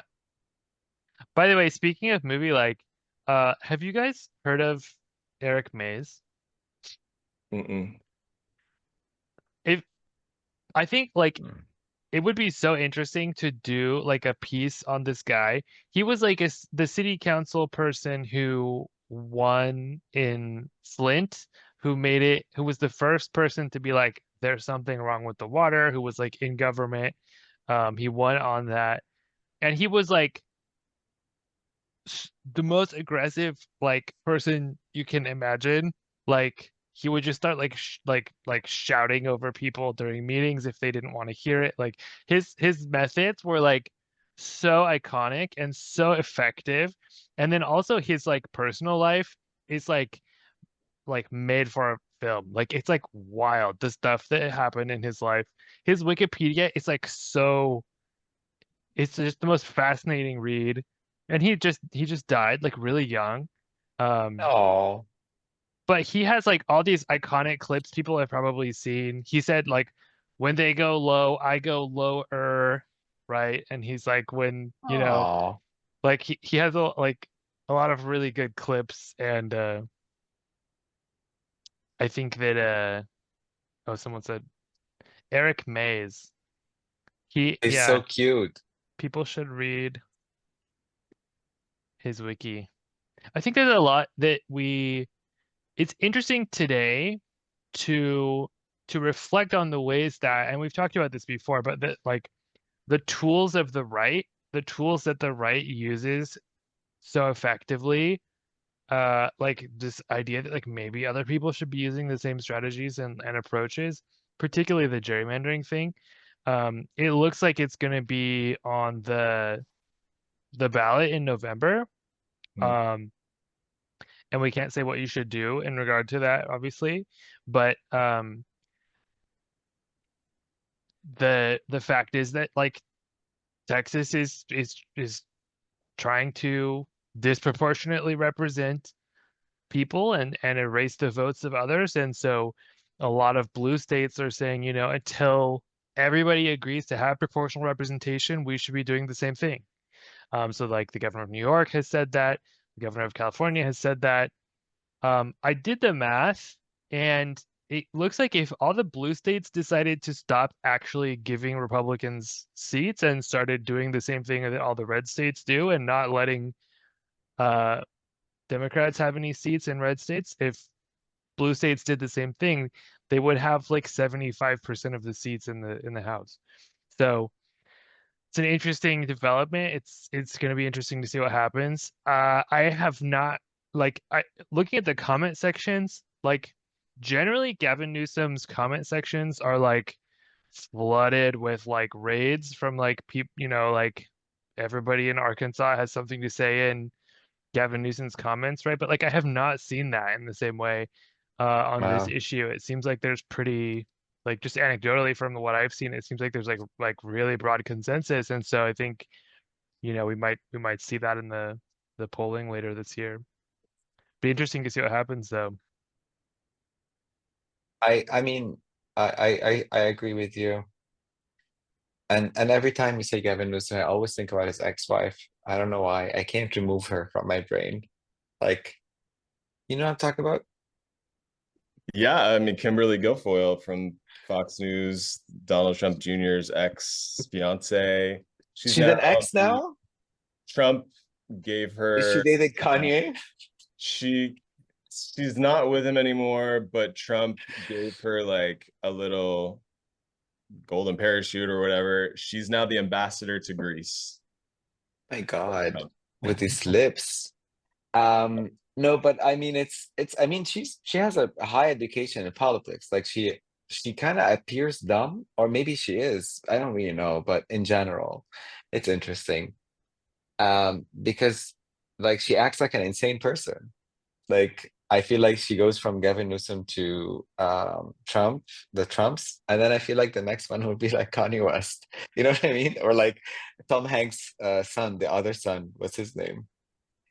The one that does fake Jamaican accents. The patois having son. Yeah, yeah, yeah. Yeah. She'd end up like I feel like she just goes like crazy every time she leaves someone. Um, and Republicans, a lot of them were saying that, oh, she would talk about the, mysterious homosexual life of Gavin Newsom. I was like, that would be one interesting thing about him if it's real. Um, um, but I'm CJ, what you're saying gives a lot of hope. This is really nice, actually. I feel like I know I'm somebody who doesn't like believe in the system as I used to live before, but I feel like that's a good way to save some institutions right now that we have that is under a lot of jeopardy, that impacting people's health and people's gender and education and like everything, basically. So um, what do you think is the future looks like if this happens? Like, you think we're gonna, when does things get to be a little bit less intense? Well, I mean, if they do what he's saying that they're going to do, I mean, I'm not familiar with the process in New York, but so for California, California has a bipartisan commission that decides the electoral maps, and so the Republicans have to agree to the map, and the Democrats have to agree to the map. And so, um, the the wording that I saw on the most recent comms that they did was that it would be an if then. So like if Texas does redistrict and gerrymander further to get rid of Democratic seats, then California would switch to another electoral map, which would eliminate all Republican seats. Which is so it would be like more like if California and New York alone did that, it would be like double the seats that Texas is expecting to get. And I don't think their people are going to show up for them this time, right? Like I think that they're pretty disenchanted. Someone I in mean, the gerrymandering is a Democratic invention, right? Like J- Democrats start doing this before the Republicans. That's what I understood, but maybe I'm wrong. is it? Let me look. Yeah, I don't know. It was a guy named Jerry. Yeah. I Very know Also, good. that. somebody said, "Can we recall Scott Wiener?" I don't think we could answer this question. I think that I don't think I know anyone that likes this person, so we don't know. Yeah. Yeah. I mean, It's a new low. the left hates him, the right hates him. Yeah. The right really comes for him because he's gay, I think. Jerry But was a Democrat. wait a It minute. was a Democrat. Yeah. Yeah. Also, I don't think we come after him for being gay, to be honest, at this point. I think Scott, like maybe that happened once. Like I'm not claiming they're not homophobic, but because I feel like he serves the right wing more. Like I'm confused Yeah. why if he's serving the I weapon lobby and the Yimbys and all those people. yeah, I since like since I got my LGBT studies degree, I've consistently argued I don't think gay people are a real marginalized group at this point. Like we have all of our rights, and like it only gets trotted out as like they disagree with me, like wanting to exterminate minority groups. Well, it's because I'm gay and they hate gay people, right? It's like You no, girl, know that's how not the why. Stonewall National Monument, they took the T off the monument, and then more recently Why? they took the B off of the monument as well. Why? Because it's Trump, because he's got to own the libs. But the gay and the lesbian are still there. So I don't know. Maybe are bisexuals more? Is there more bias against bisexuals than there is against gays and lesbians? Maybe. I think so. Yes, that's I mean, that's been my no shade, experience. or maybe because just the undersaid. I don't really under. That is really stupid. That's like the most stupid thing to do. You know what I mean? Like, The B. I mean, we made these things. We could. Do we need to really fight for the LGBTQ Acronym. to as I mean, I like. How would you spend your day figure out how to go to a monument in New York and have the Stonewall Monument and change letters on it? You know what I mean? Like this is so pathetic. Like it is a big symbol, you know what I mean? But um I mean it's just really pathetic. I'm like it's really stupid, you know what I mean? Like that's why Europeans who are really not the better of anyone in America, honestly, make fun of Americans. It's really like disturbing how stupid we became, like Yeah. as a society, you know? Oh yeah, I mean But it's very scary. it's totally like yeah, it's a weird symbolic thing that he's clearly, it's like a Gulf of America, Gulf of Mexico. Uh how much is that going to cost to like change all of the federal whatever maps and stuff? It like what a waste. But I guess for him it's like he thinks it's going to energize his base enough, or his, the people behind him think it's going to energize their base enough that they do it. So talking about Trump base, I just want to ask about something about Burning Man. I heard there's a lot of Trumpers, a lot of mega people that really like Burning Man. Also, a lot of mega people who are mega, very close to like the new wave kind of hippies, but they're the right version of them. I don't know if they have a name for them, where they're like they kind of agree with some of this very like uh you know leftists on things in terms of autonomy and libertarianism, but they're also racist and they have other issues. I mean, I don't know how to explain it, but there's a lot of people who are like into this like whole free spirit life that are mega people that go to Burning Man. And I'm curious if this is like a big thing. Like, do you see a lot of these folks, or No. or that's just, y- you know, Yeah, I that's have not scary. I have not seen that. Like, and I think they would not be safe. Like for sure. Uh, like for example, there's this nudist colony in Wilton that has an annual regional burn that's nude there called Naked Man, and there are a lot of Trump people that live there full time. And they all hide everything. The hats disappear, the signs disappear, the flags disappear because they know what'll happen if like Burning Man people see that.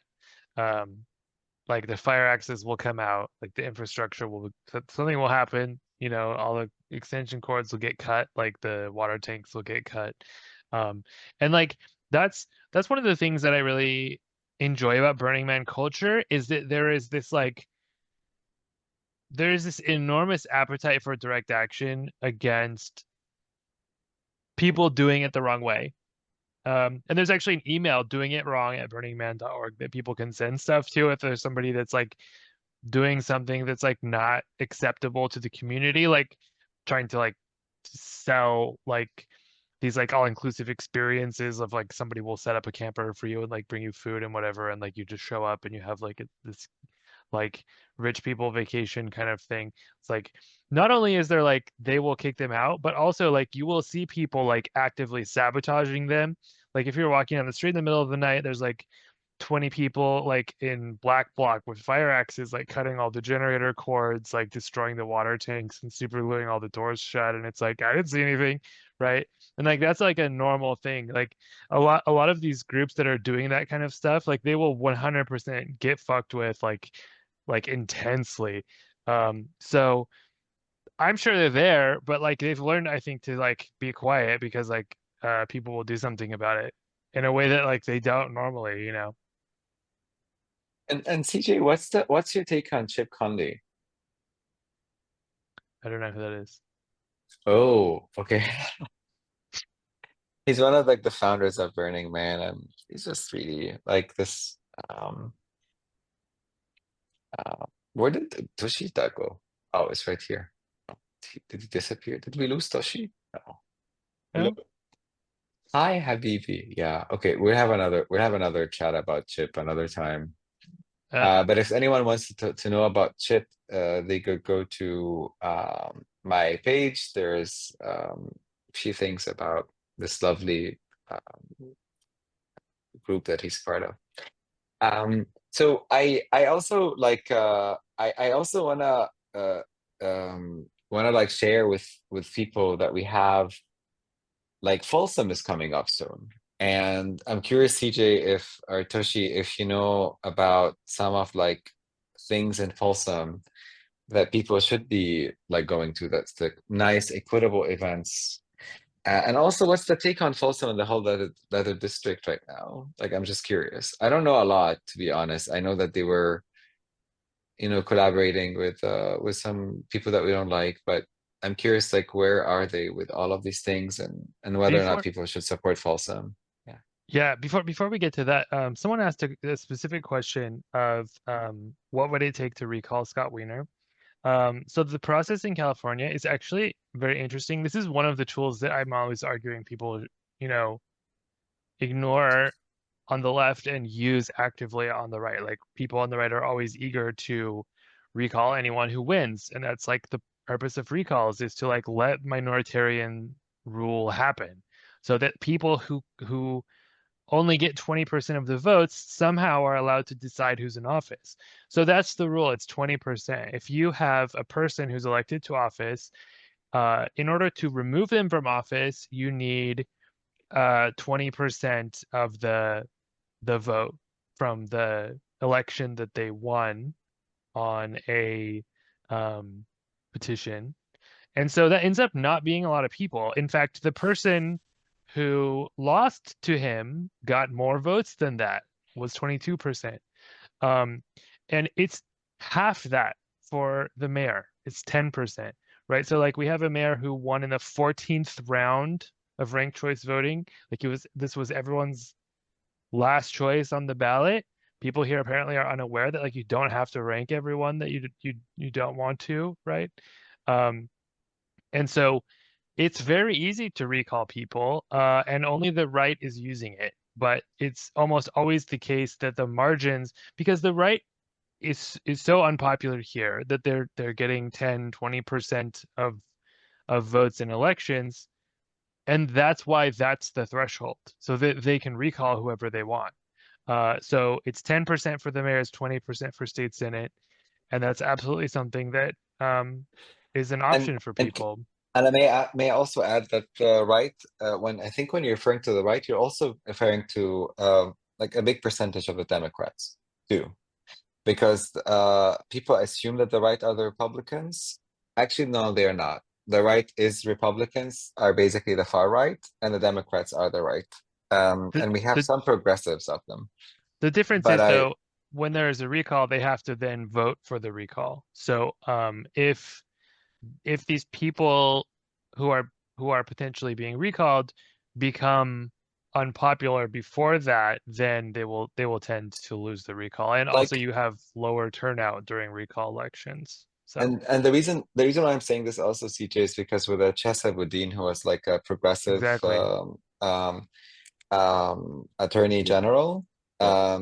district attorney, sorry. He was recalled not because of the Republicans. It was also because of like the Yimbys and the Scott Wiener types. So the Democrats actually recalled the progressive Yeah. with the Republicans, who are maybe 20% of San Francisco. So that's something also to watch out for. So remember that when you're, I don't want to say anyone to vote or not vote, but remember that Scott Wiener and these people did these things Yeah. No, when one day they tried to do something else or particularly in the run for Bay. office. Yeah, it's like your persona non grata, whatever that Yeah, Latin term is, if you're Republican, because it's been yeah. as maybe as long as I've It's been also like it's also the same funding, right?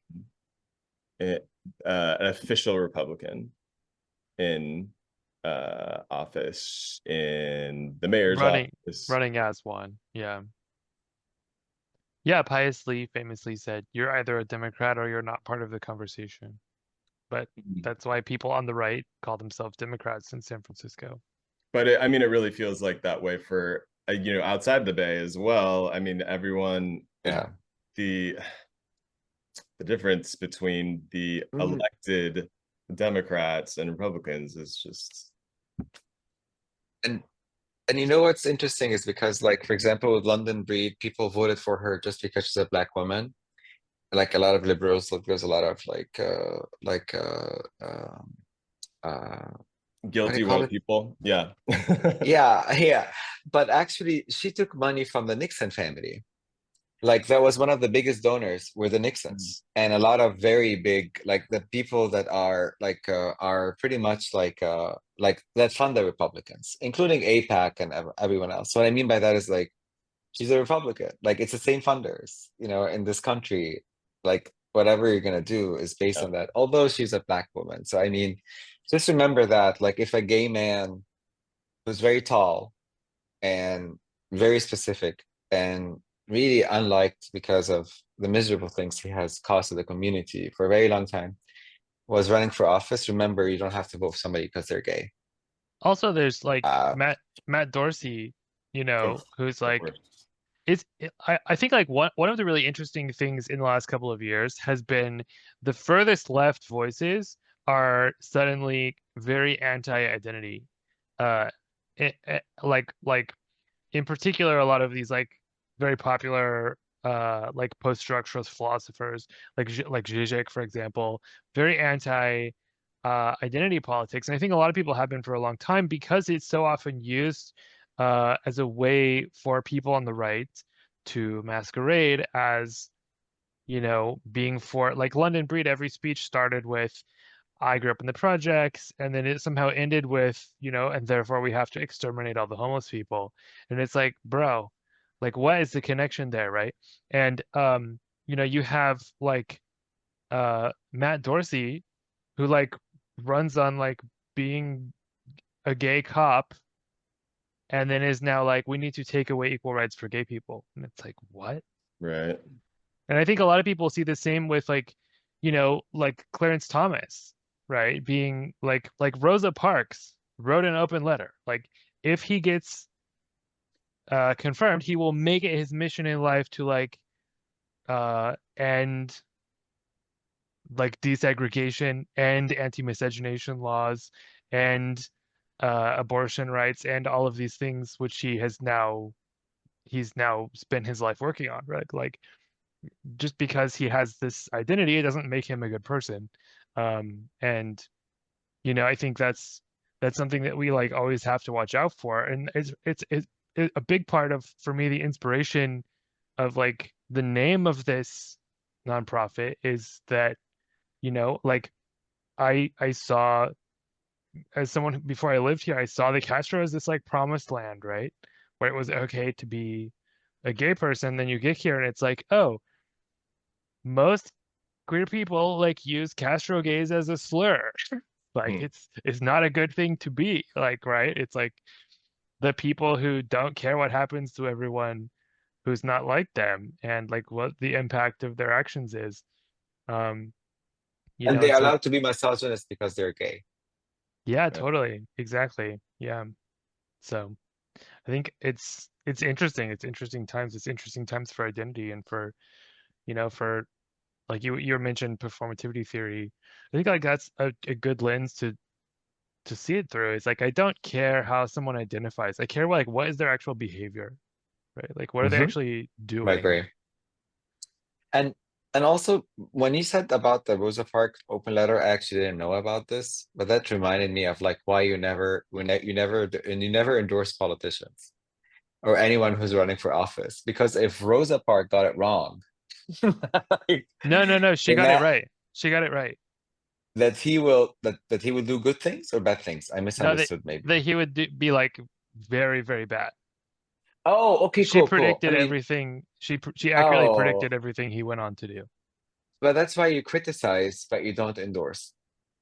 That's a good thing to remember. But that's Yeah, Yeah. wonderful. I didn't actually know that. That makes more sense now. Yeah.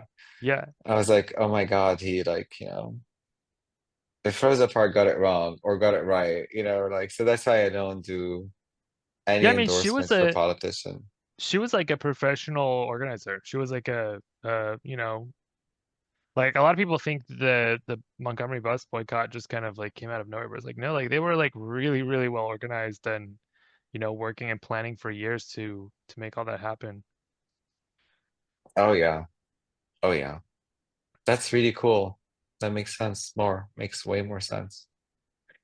Um, Talking about Rosa Parks, um, I know that Seventh West hosts one of the most beautiful queer um um like black basically femme party that has been going on for a very, very long time. I'm curious if you know the name. I mean, I know the name, but I wanna test you and see if you know, At at 7? Seventh Western Oakland, like it's a very well established queer femme black party that happens once a month. Does anyone on the live stream knows?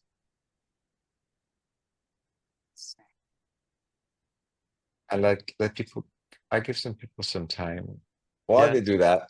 CJ, uh another question about recalling politicians.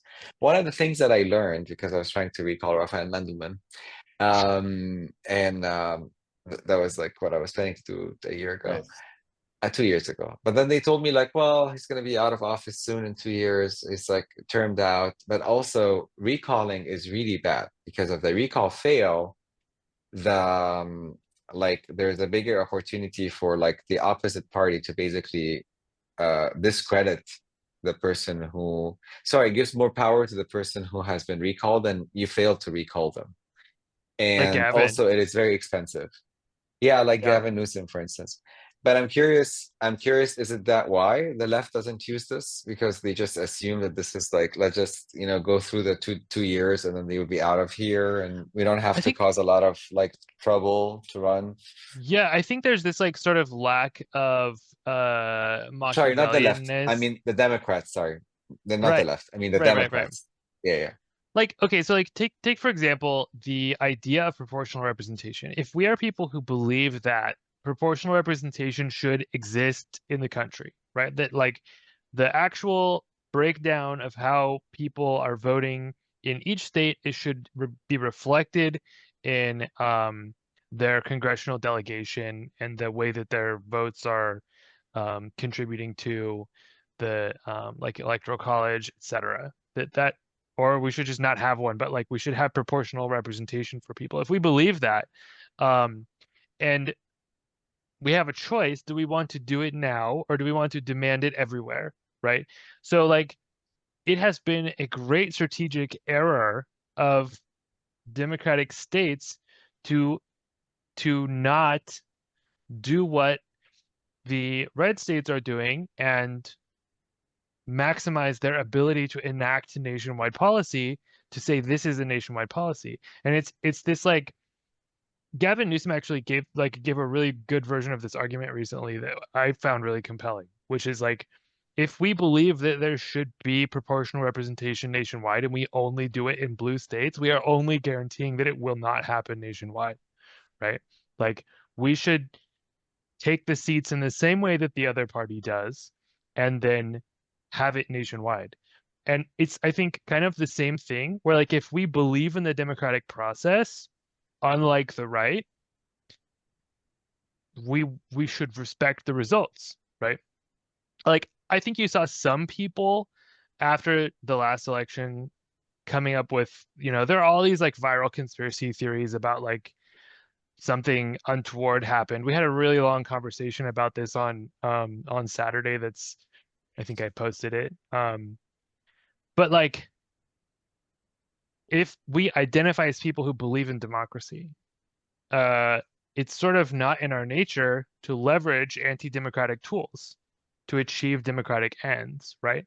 Um, and it seems like a contradiction of terms to say, you know, use the tools of the enemy against them, right?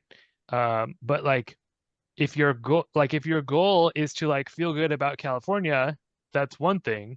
If your goal is that like this should be a thing nationwide, it's a different strategy to get there. Um, that's a really interesting point. And I think because you mentioned conspiracy theories about Gavin Newsom, I really thought he's like what's his name again? Patrick Bateman from American Psycho for a very long time. Yeah. Like, Yeah, for did you look sure. at the similarities? Yeah. He Yeah, looks like the Eric Bateman.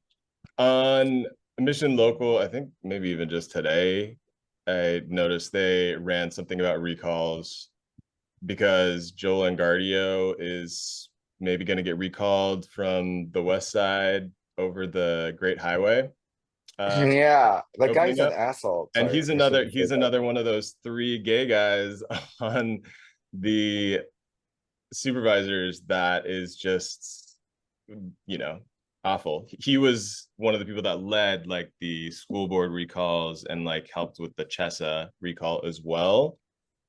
And But weirdly, it's the right that's recalling him, right? Like specifically the Chinese MAGA. right, I mean, it's kind of, yeah, it's like it's a weird thing. It But feels but like, also the residents of the area, like they don't like this. Like the Chinese MAGA, but mostly Chinese families who live in the area.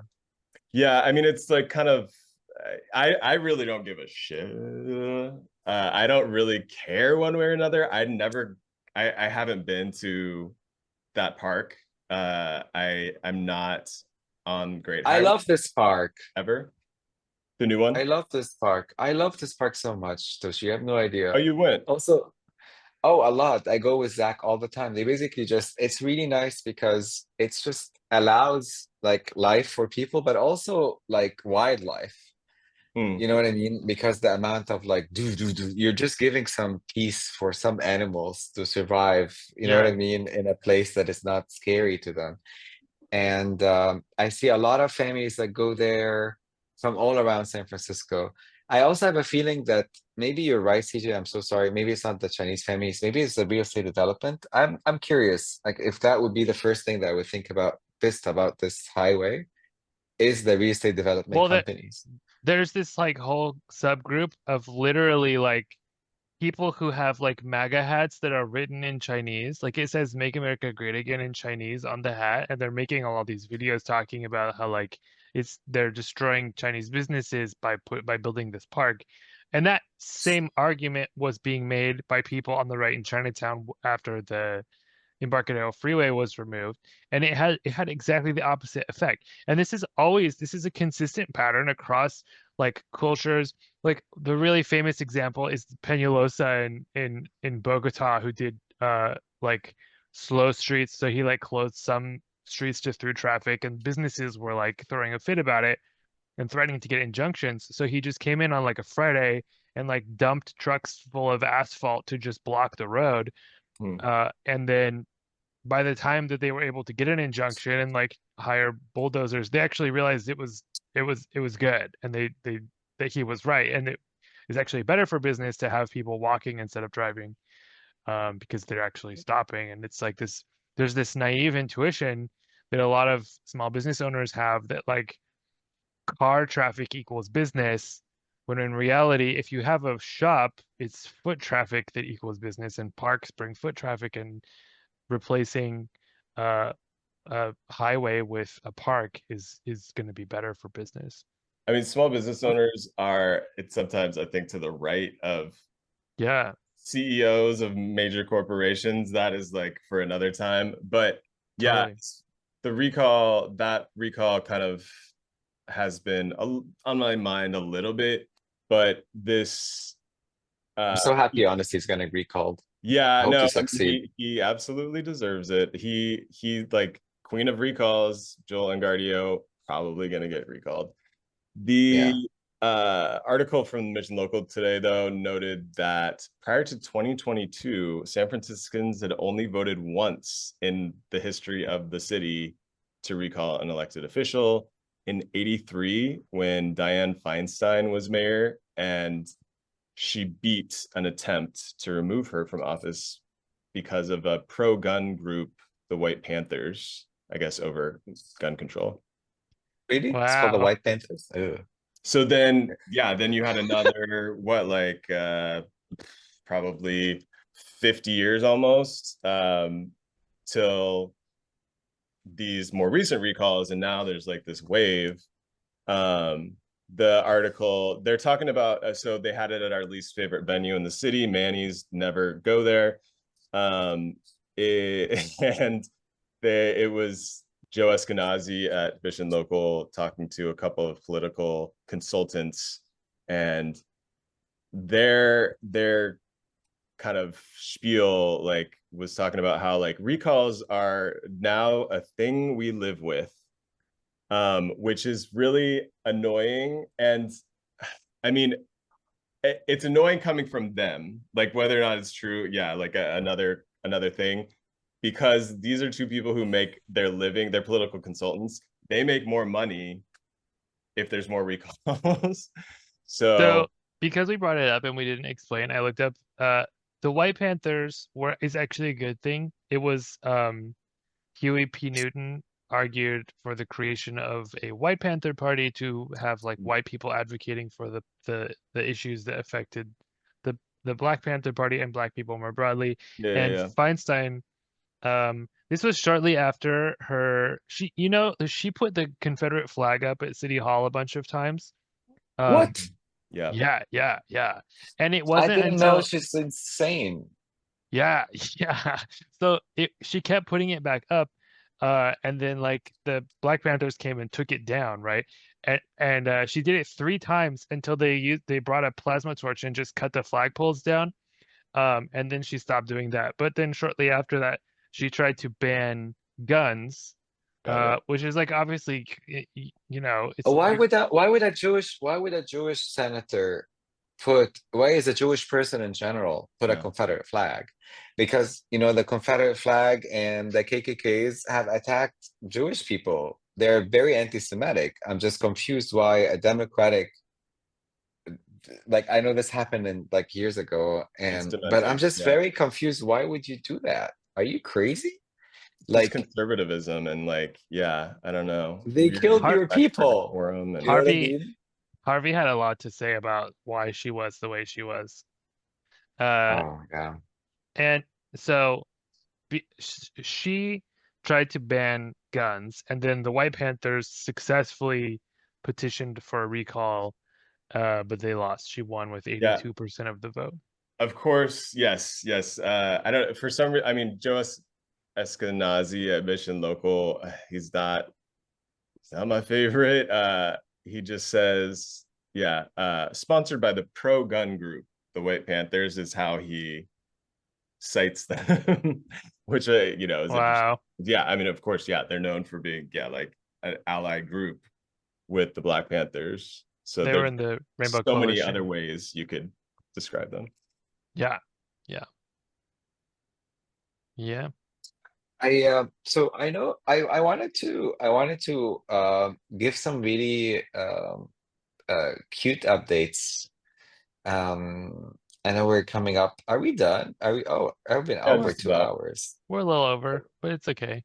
That's sweet. Cool, cool. So I have some like cute things I want to talk about is um we I really want to like give a I'm just putting this out there that I really want to participate with a number of people and be able to have a space together, um whether it's Oasis, if Oasis ever respond, um or um I mean they responded, sorry, but they didn't say a lot of details about like the maybe I missed it, I need to double check, but I really asked them about who's the owner, and maybe they're not very responsive. We're trying to take over Oasis basically, but I really want to put it out there that if somebody that is open to it in the community, let's just, have a space, a collective. Um, I'm not saying like I just when you talked about the Black Panthers and how they used to have this community centers, it's more like a community space where we could do night events, morning events. And I feel like that model Yeah. all over Europe. And I feel so bad that we don't have we have a few, but the spaces are small sometimes. Like we have also bigger ones, but we really want to have like a collective of all collectives, a front for all these queer and trans organizations that are, or collectives, sorry, that not orgs, that are like anti-colonial and like have a full sort of build like uh a new, not a new, like just like a kind of a bigger left queer front, Yeah. Like an you know. anti-mayonnaise. Yeah.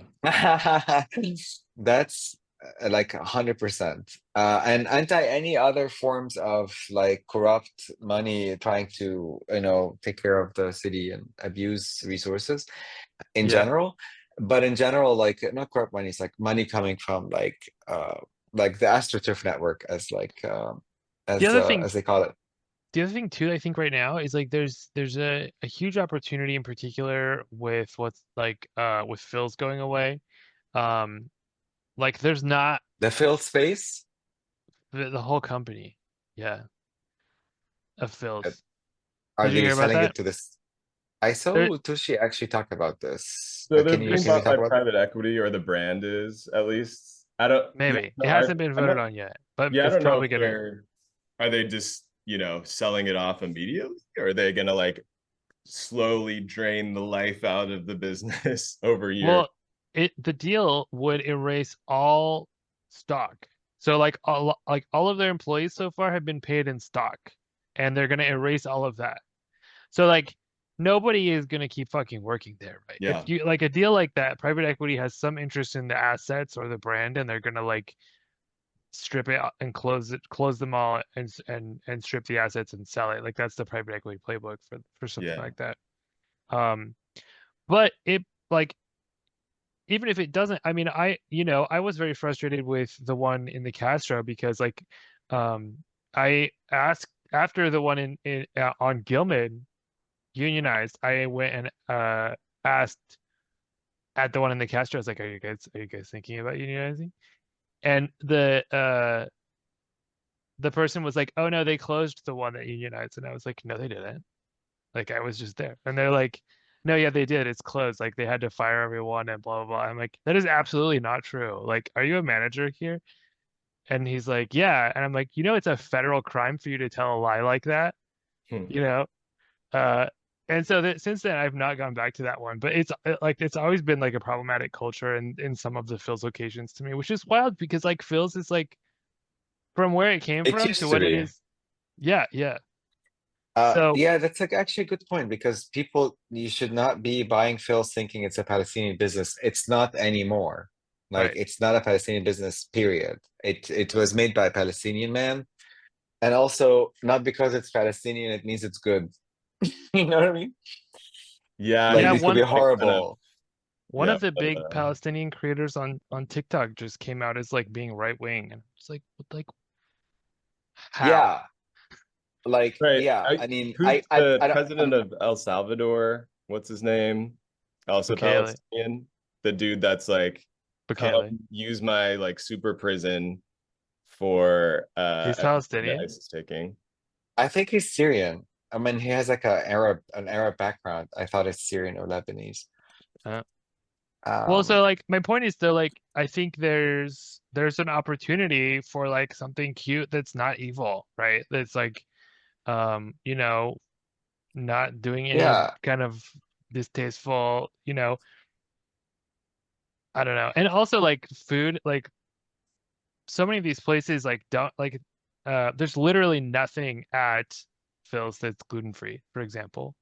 So it's like oh yeah, imagine the like a cute chocolate thing. cafe with like, like everything is like gluten free, halal, like, like sort of like catering to like a modern audience that cares about what they're buying, and it's just kind of like Actually, wild that we don't have that. we so actually there's talk about Palestinian cafes. There's a really good cafe owned by, sorry, Phil's might have been an awesome business owned by local businesses. A lot of Palestinian businesses actually in San Francisco are very successful and like they have a very good relationship with the employees. Ask any corner store owner because they're mostly Right, Palestinians and a lot of right, different right, businesses like Buy right. Right and all of these things.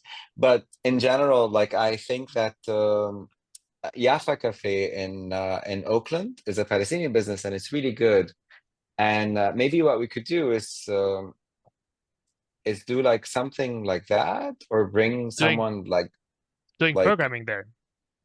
no, I Yeah, mean so like doing that model of a like a little neighborhood cafe, and maybe work with like cafes who are local cafes and kind of see if we could actually like extend what they do in other cities. I don't mean Yafa Cafe specifically, well, but I what really about like like the doing idea. what about doing like events there, right? Like doing like cute, you know, like the kinds of things that we wish were happening, like doing them at places like that, and Oh kind of yeah. leveraging the 700 people who have watched us today, being Um, aware of I don't like know where this cute cafe that you should check out. yeah, people, I don't know if do y'all know like Grand Cafe? One of my friends spends a lot of money at Grand Cafe, which is Palestinian owned. I know that there's like one in the Mission I'm and curious who's your friend. uh Thatcher. Thatcher. Oh, Leo. okay, go. Yeah, yeah. Okay.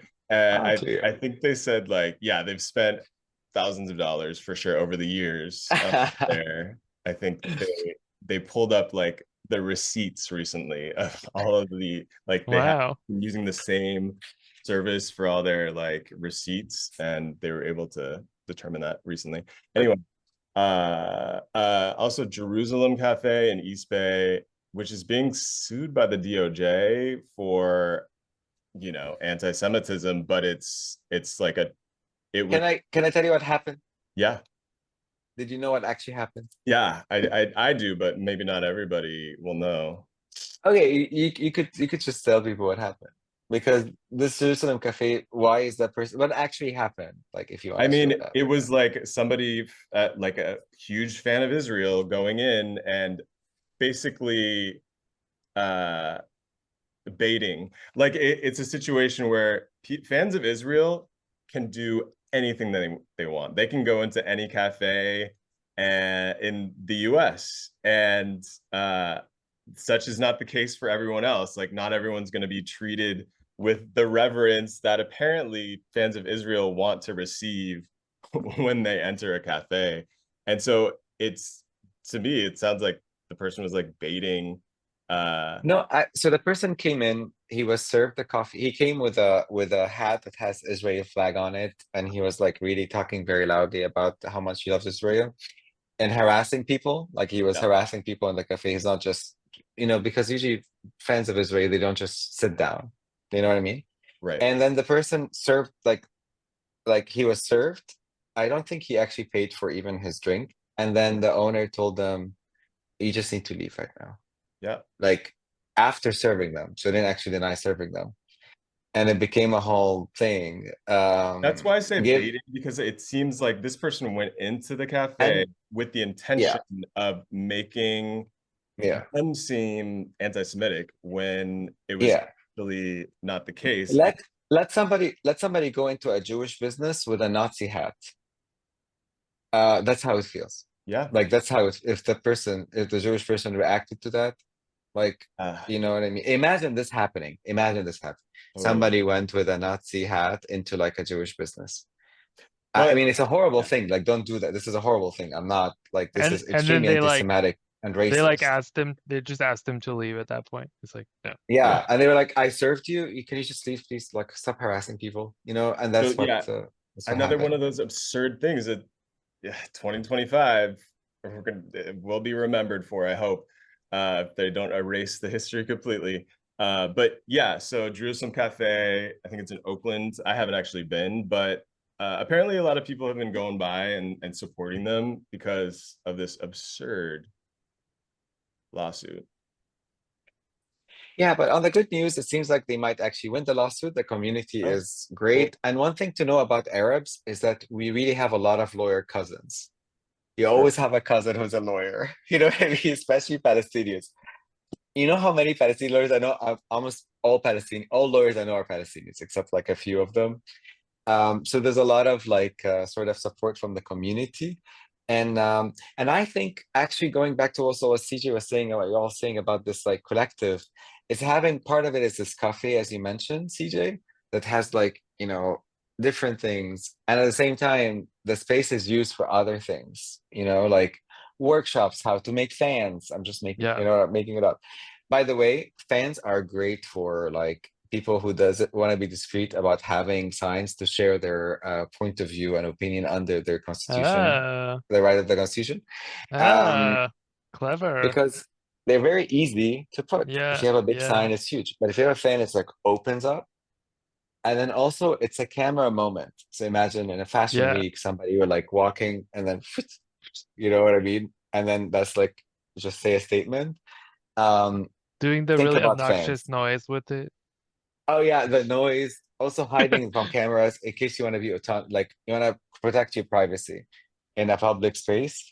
So yeah, we're doing this in Lisbon. We're trying to think about like having a factory, an area where we have a space where people could do fans.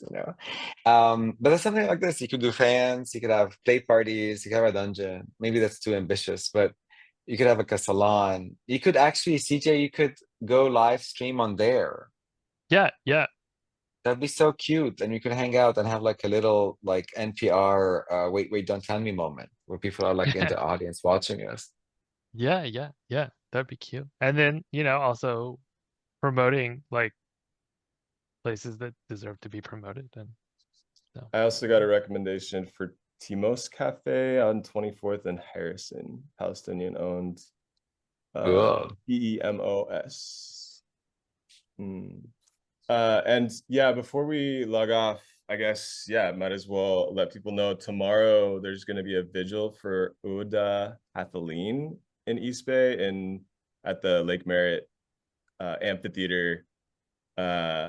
Someone who was unalived in the West Bank recently by one of the settlers, and somebody who had worked on No Other Land, the Oscar-winning documentary from last year that uh, theaters, because of their ties to Israel, a lot of theaters just wouldn't show. That movie is going to be playing here on the 9th at the Roxy, if you want to check it out. But yeah, the Lake Merritt Amphitheater, there will be a vigil Thursday, August 7th at 7.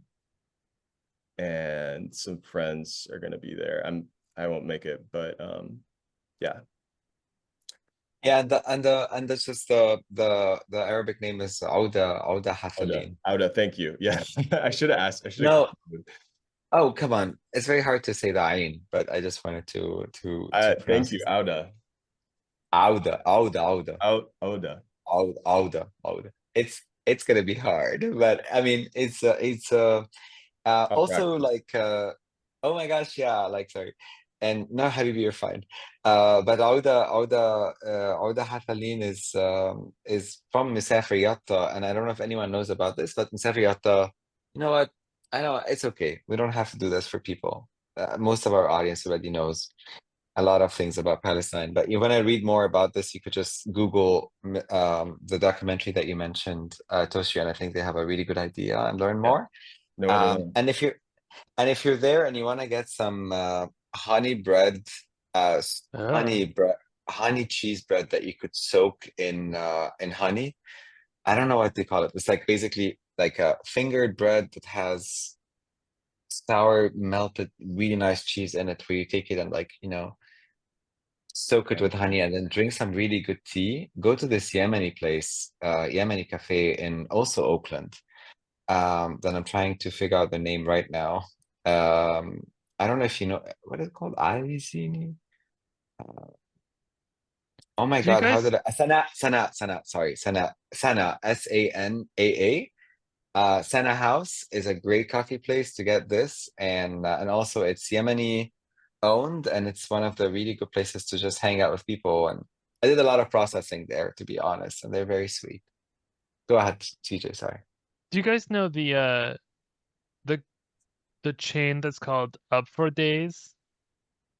Yeah, No, let's check this out. there's one What in is that? Mission.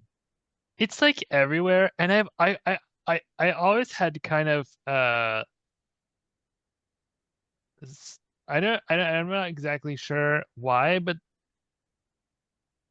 I was curious to learn more about the people who like were behind it, and I looked into it, and um they use a lot of like they don't actually say whether or not they are, but like they talk about like They're from growing up. Jerusalem. Yeah, they're Right. from Jerusalem, and they have an Arabic name, and it's like this family, but they don't actually Hmm. say anything about, you know, about any of like any of what's going on or the history or their Are they like DJ Khaled?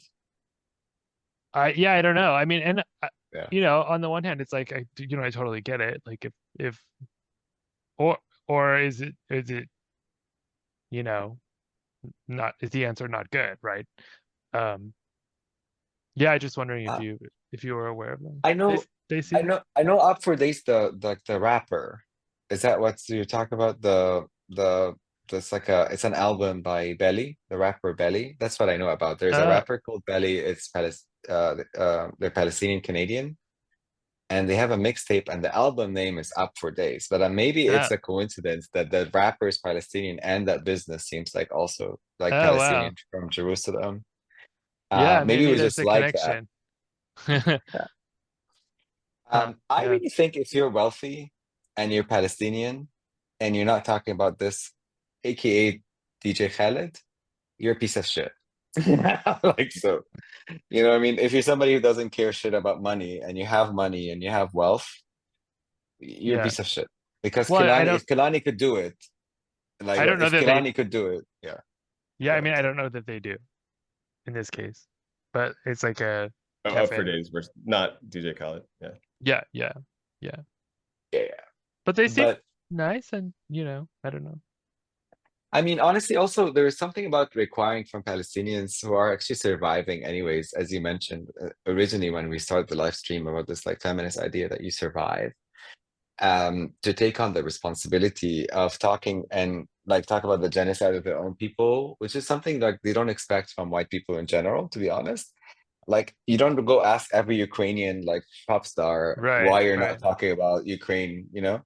Yeah, Um, but I get it if you're in that survival mode. I don't get it if you are rich and you have Right. money and you don't lose that. Like if you're worried about fame, you still have a money. You have a lot of money. You're a multimillionaire, you know, and you could still work and go to DJ Dubai Khaled. because you always have an audience in in South in West Asia and South Asia and Egypt and all of these areas if you're DJ Khaled.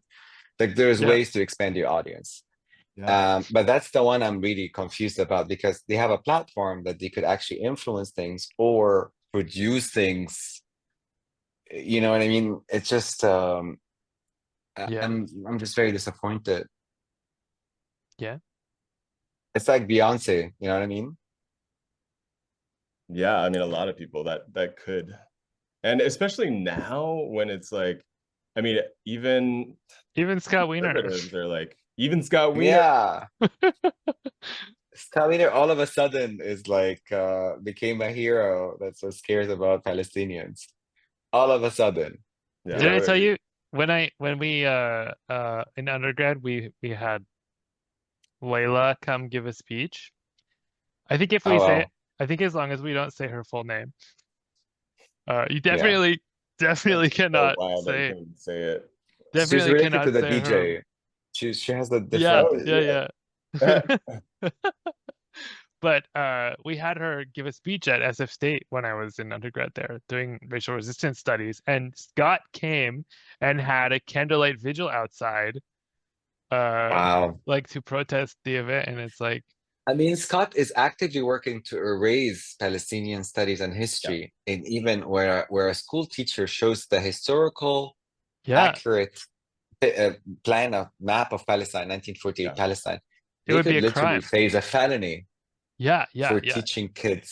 It's like, you know how like when they talk about, oh, in China, when the communists came, they threw all the violence and destroy all the Western music, as if it's like a horrible thing that they have done that, which it might be horrible, but when you watch movies like Hollywood movies about how they talk about this, like I'm not saying I'm pro-authoritarian left at all, but this is exactly what they're doing. They're destroying like, you know what I mean? A piece of art and history like I that's think exactly what they're doing. That's China yeah, throwing violence into the fire, I which think I that don't really know if it it's happened or not.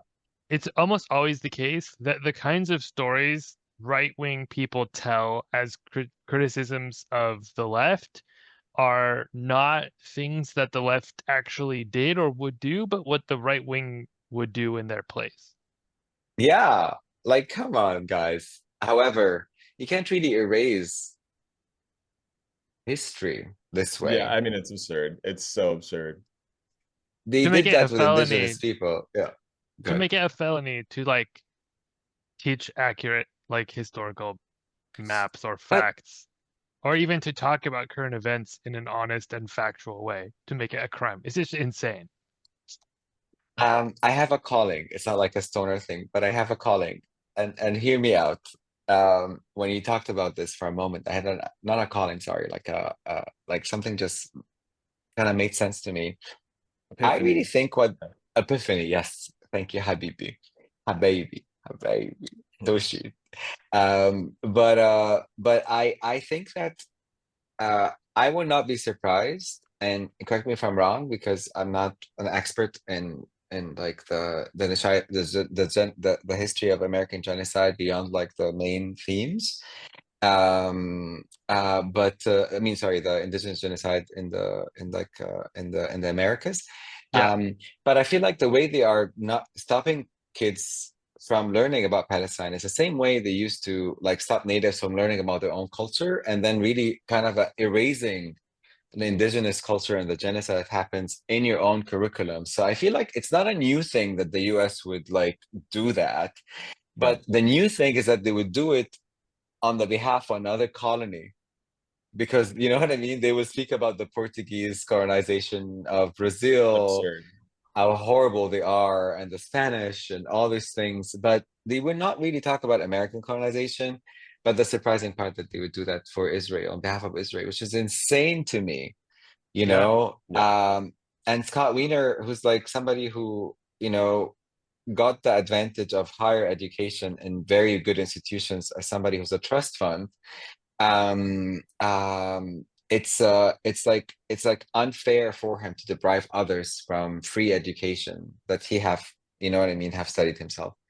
So it's Yeah. very selfish, and that's for me is extremely genocidal. So booby, batutara booby. I don't know if I could say this or they gotta stop you, CJ, from doing things.